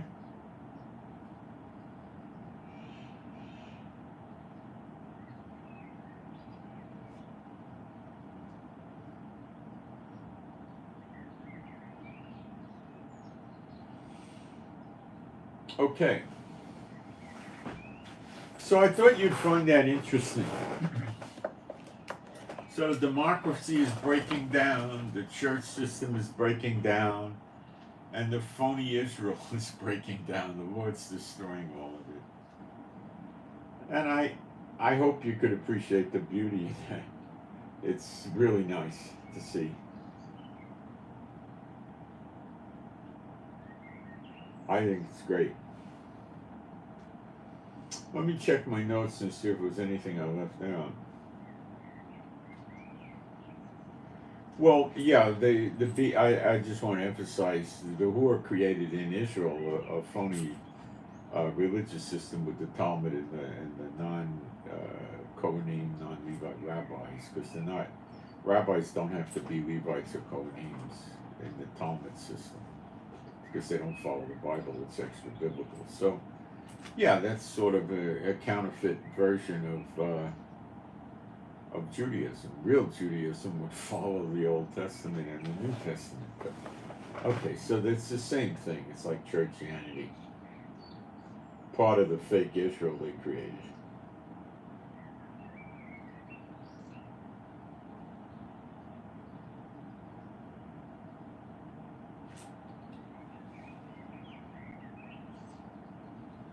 So Satan uses the beast to get rid of the whore too. With his 10 horns, they get rid of the whore.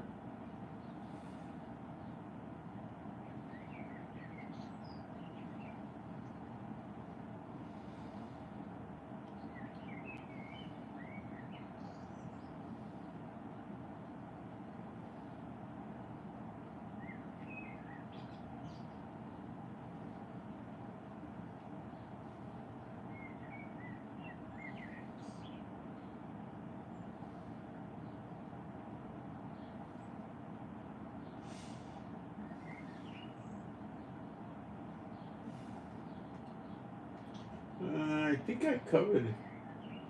Oh, yeah. Let's talk about Obama, Biden, and so forth. See, bottom line is Obama or Biden, I think they got the same policies. Are they with the whore or are they with the beast? They're with the whore. But not really. Obama seemed to be with Islam, which is not the whore's way. Okay? It's like Biden wants to keep America going. And I'm not so sure Obama wanted to. I think Obama was trying to destroy the place. But Biden's not exactly doing everything Obama did. He wants to keep the fake Israel going. I'm calling it fake Israel. You know. I don't know what else to call it. He's trying to keep it going under his control. So he's not exactly turning against the whore, but yet he's trying to get us knocked off too. So he's kind of like he doesn't know where he is. You know, he's confused. Okay?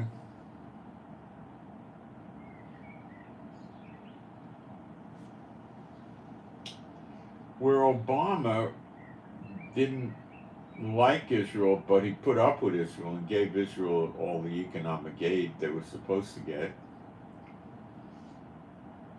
which he didn't like.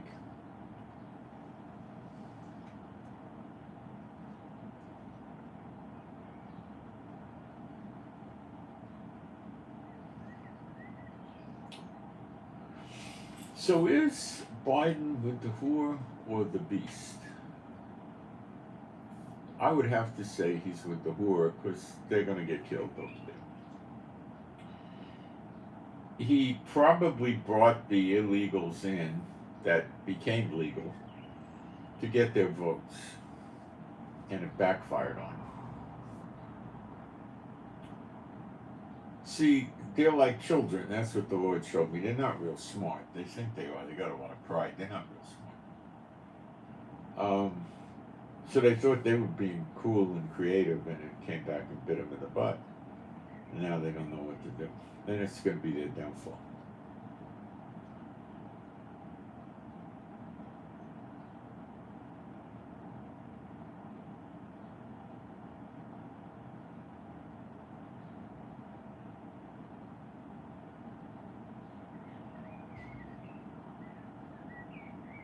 So I think that's the bottom line here, is that Biden and Obama are really with the whore. Or they wouldn't be getting destroyed. And I think when you're talking Russia, China does atheism with communism. Russia does socialism with churchianity and Islam. So they're kind of pulled apart. They're not going to make it very long.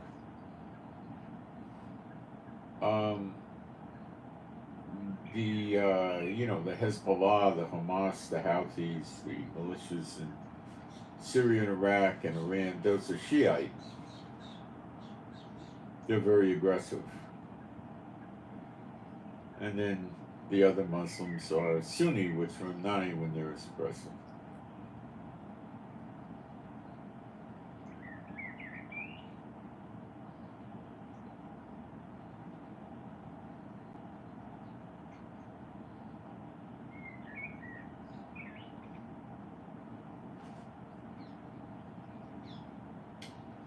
So I think that we're seeing the horns that are going to destroy America. I mean, we got some obvious ones: Russia, China, North Korea, Iran, and who else?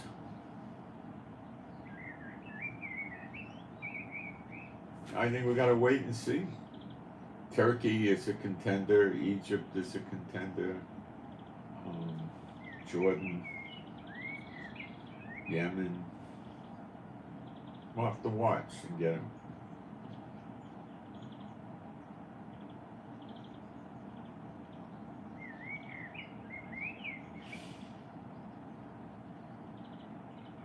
So let me see if anybody has any questions.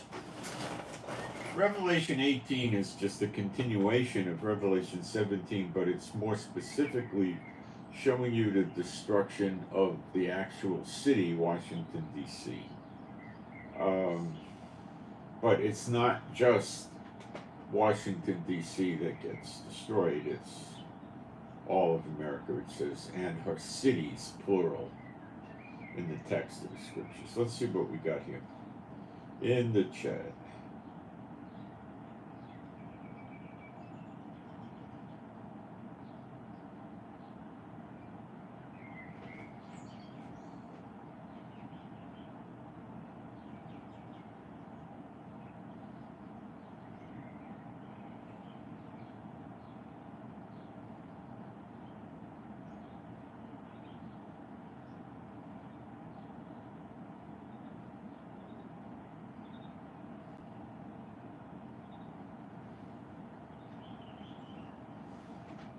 Well, there's religion and then there's the true faith. They're not the same thing.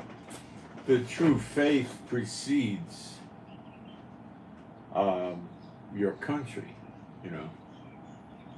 But you see, under idyllic conditions, which will be with us in a few days or weeks, your country is serving God, and your country itself puts true faith and God in front of itself too. So when we get restored Israel, you don't have to take faith over your country, because your country is completely in the same faith. You understand? That's the way it's supposed to be.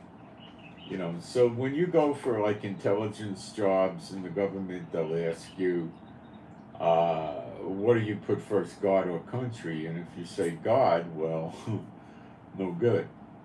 Now, they convince you when you get into law enforcement and intelligence work and federal agent work. I have a background in law enforcement many years ago. They convince you to go out and tell lies as if it's okay because you work for them. In other words, you work for Satan's government, so you can go out and be a liar. Well, it doesn't work that way. That's how they start dragging you into sin, and they start corrupting you. And if you're worthwhile, they try to convert you into becoming a Satan bot. If you're not worthwhile, they just ignore you. In their mind, worthwhile is I don't know what. They just ignore you, and you never really go anywhere in the agency.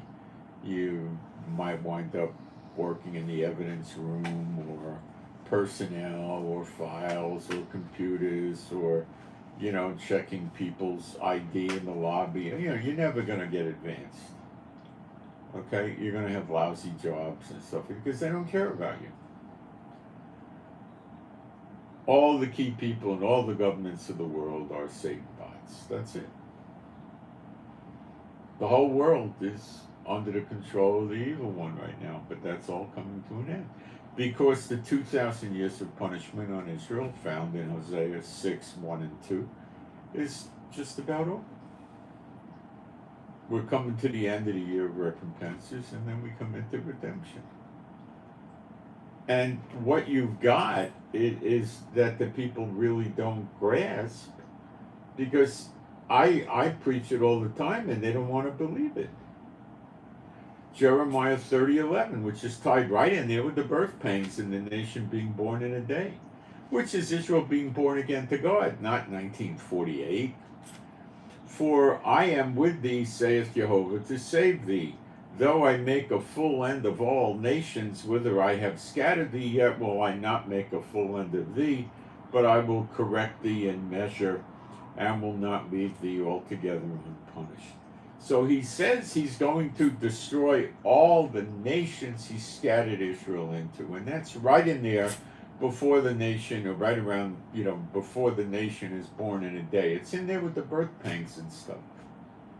And it's pretty consistent with Zechariah 12. So they don't want to teach that.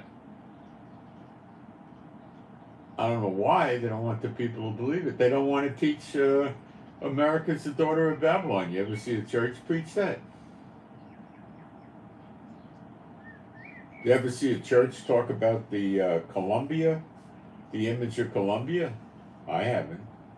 Tying it to the Statue of Liberty and the woman's statue on top of the Capitol building? I never heard that. You ever see them teach the pillars on the buildings are signs of a temple, like you have on the Statue of Liberty? I never heard that from them, but it's true. You just look at Greek and Roman temples and you see it there. Let me show you another place you see it. That's rather shocking. Not super shocking, but shocking.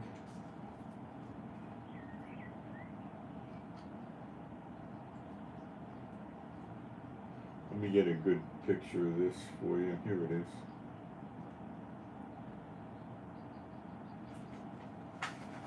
Here it is, the New York Stock Exchange.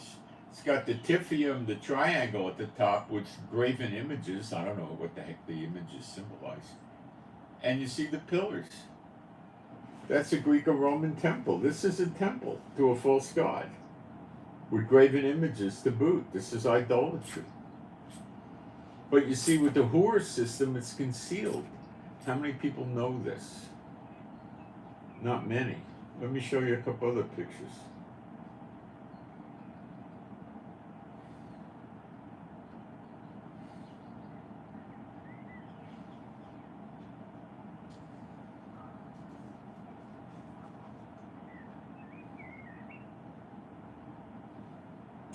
That's a bad picture.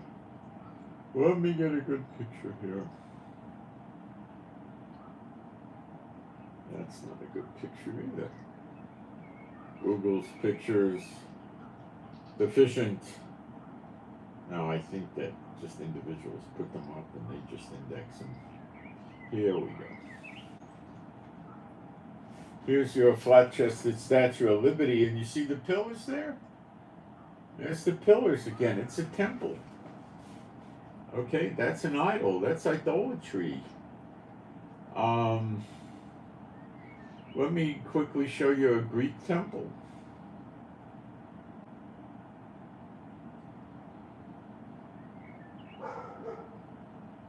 It says about the daughter of Babylon, they're mad about her.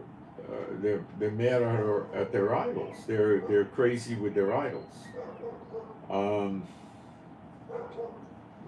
wrong here? Here it is. It's one of them.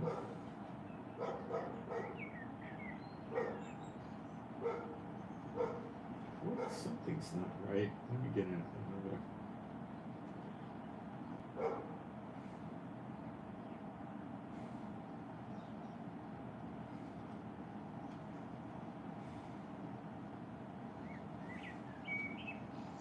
There we go.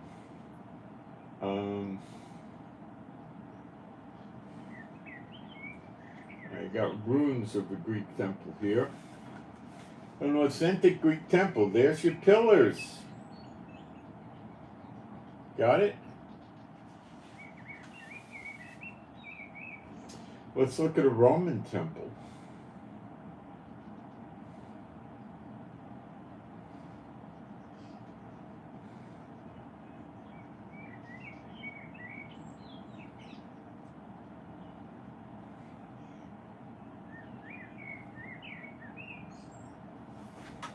Here's one. You can see the Tiffium, the triangle at the top. This one doesn't have any graven images in it. That's a Roman temple. Now, let's see where else we find this. That'll be a surprise.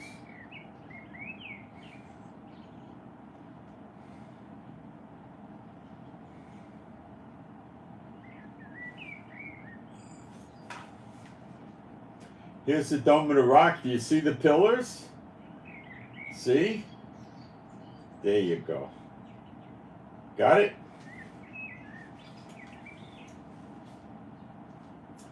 You don't see the pillars in the synagogues. I don't ever seem to see that. But let me check.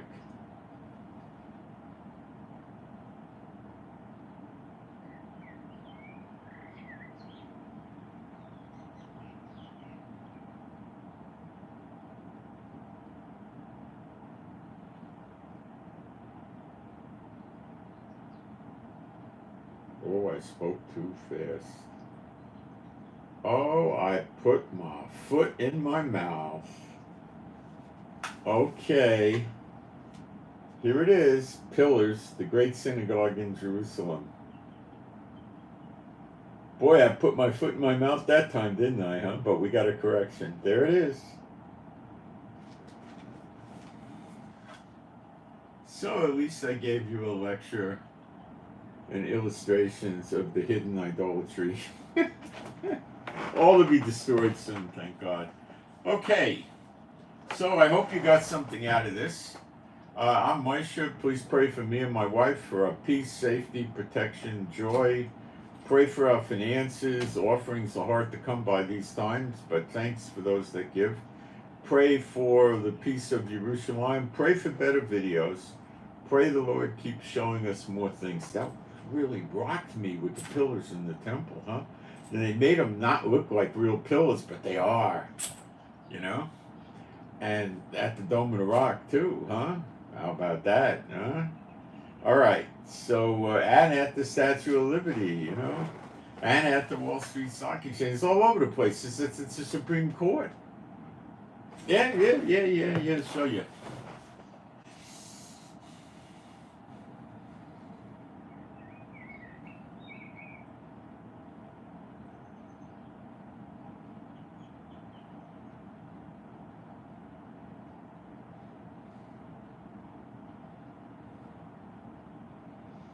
Crappy picture. Let me get a better picture. Here we go.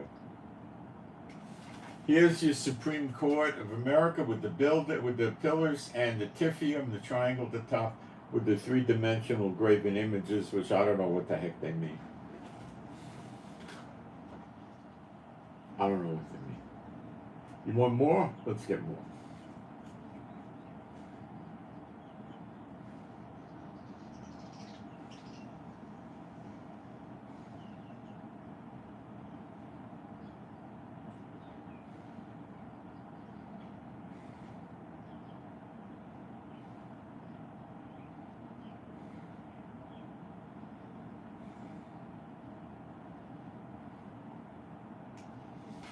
This is the statue of Neptune. It's taken from the fountain outside the United States Library of Congress building in Washington, D.C.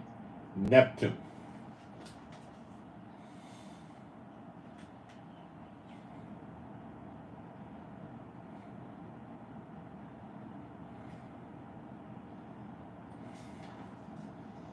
There's another picture from the Library of Congress. I don't know who this demonic idol is of.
Now I got a shocker for you.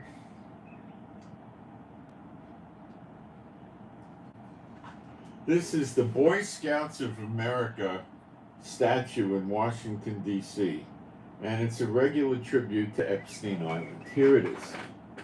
There's a Boy Scout wearing his uniform with a not gorgeous looking mother that is also flat-chested, and they seem to like flat-chested women. I wonder what they're really telling us.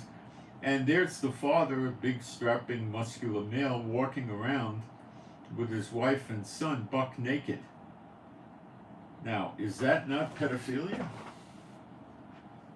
It's incestual pedophilia. And that's in Washington, D.C.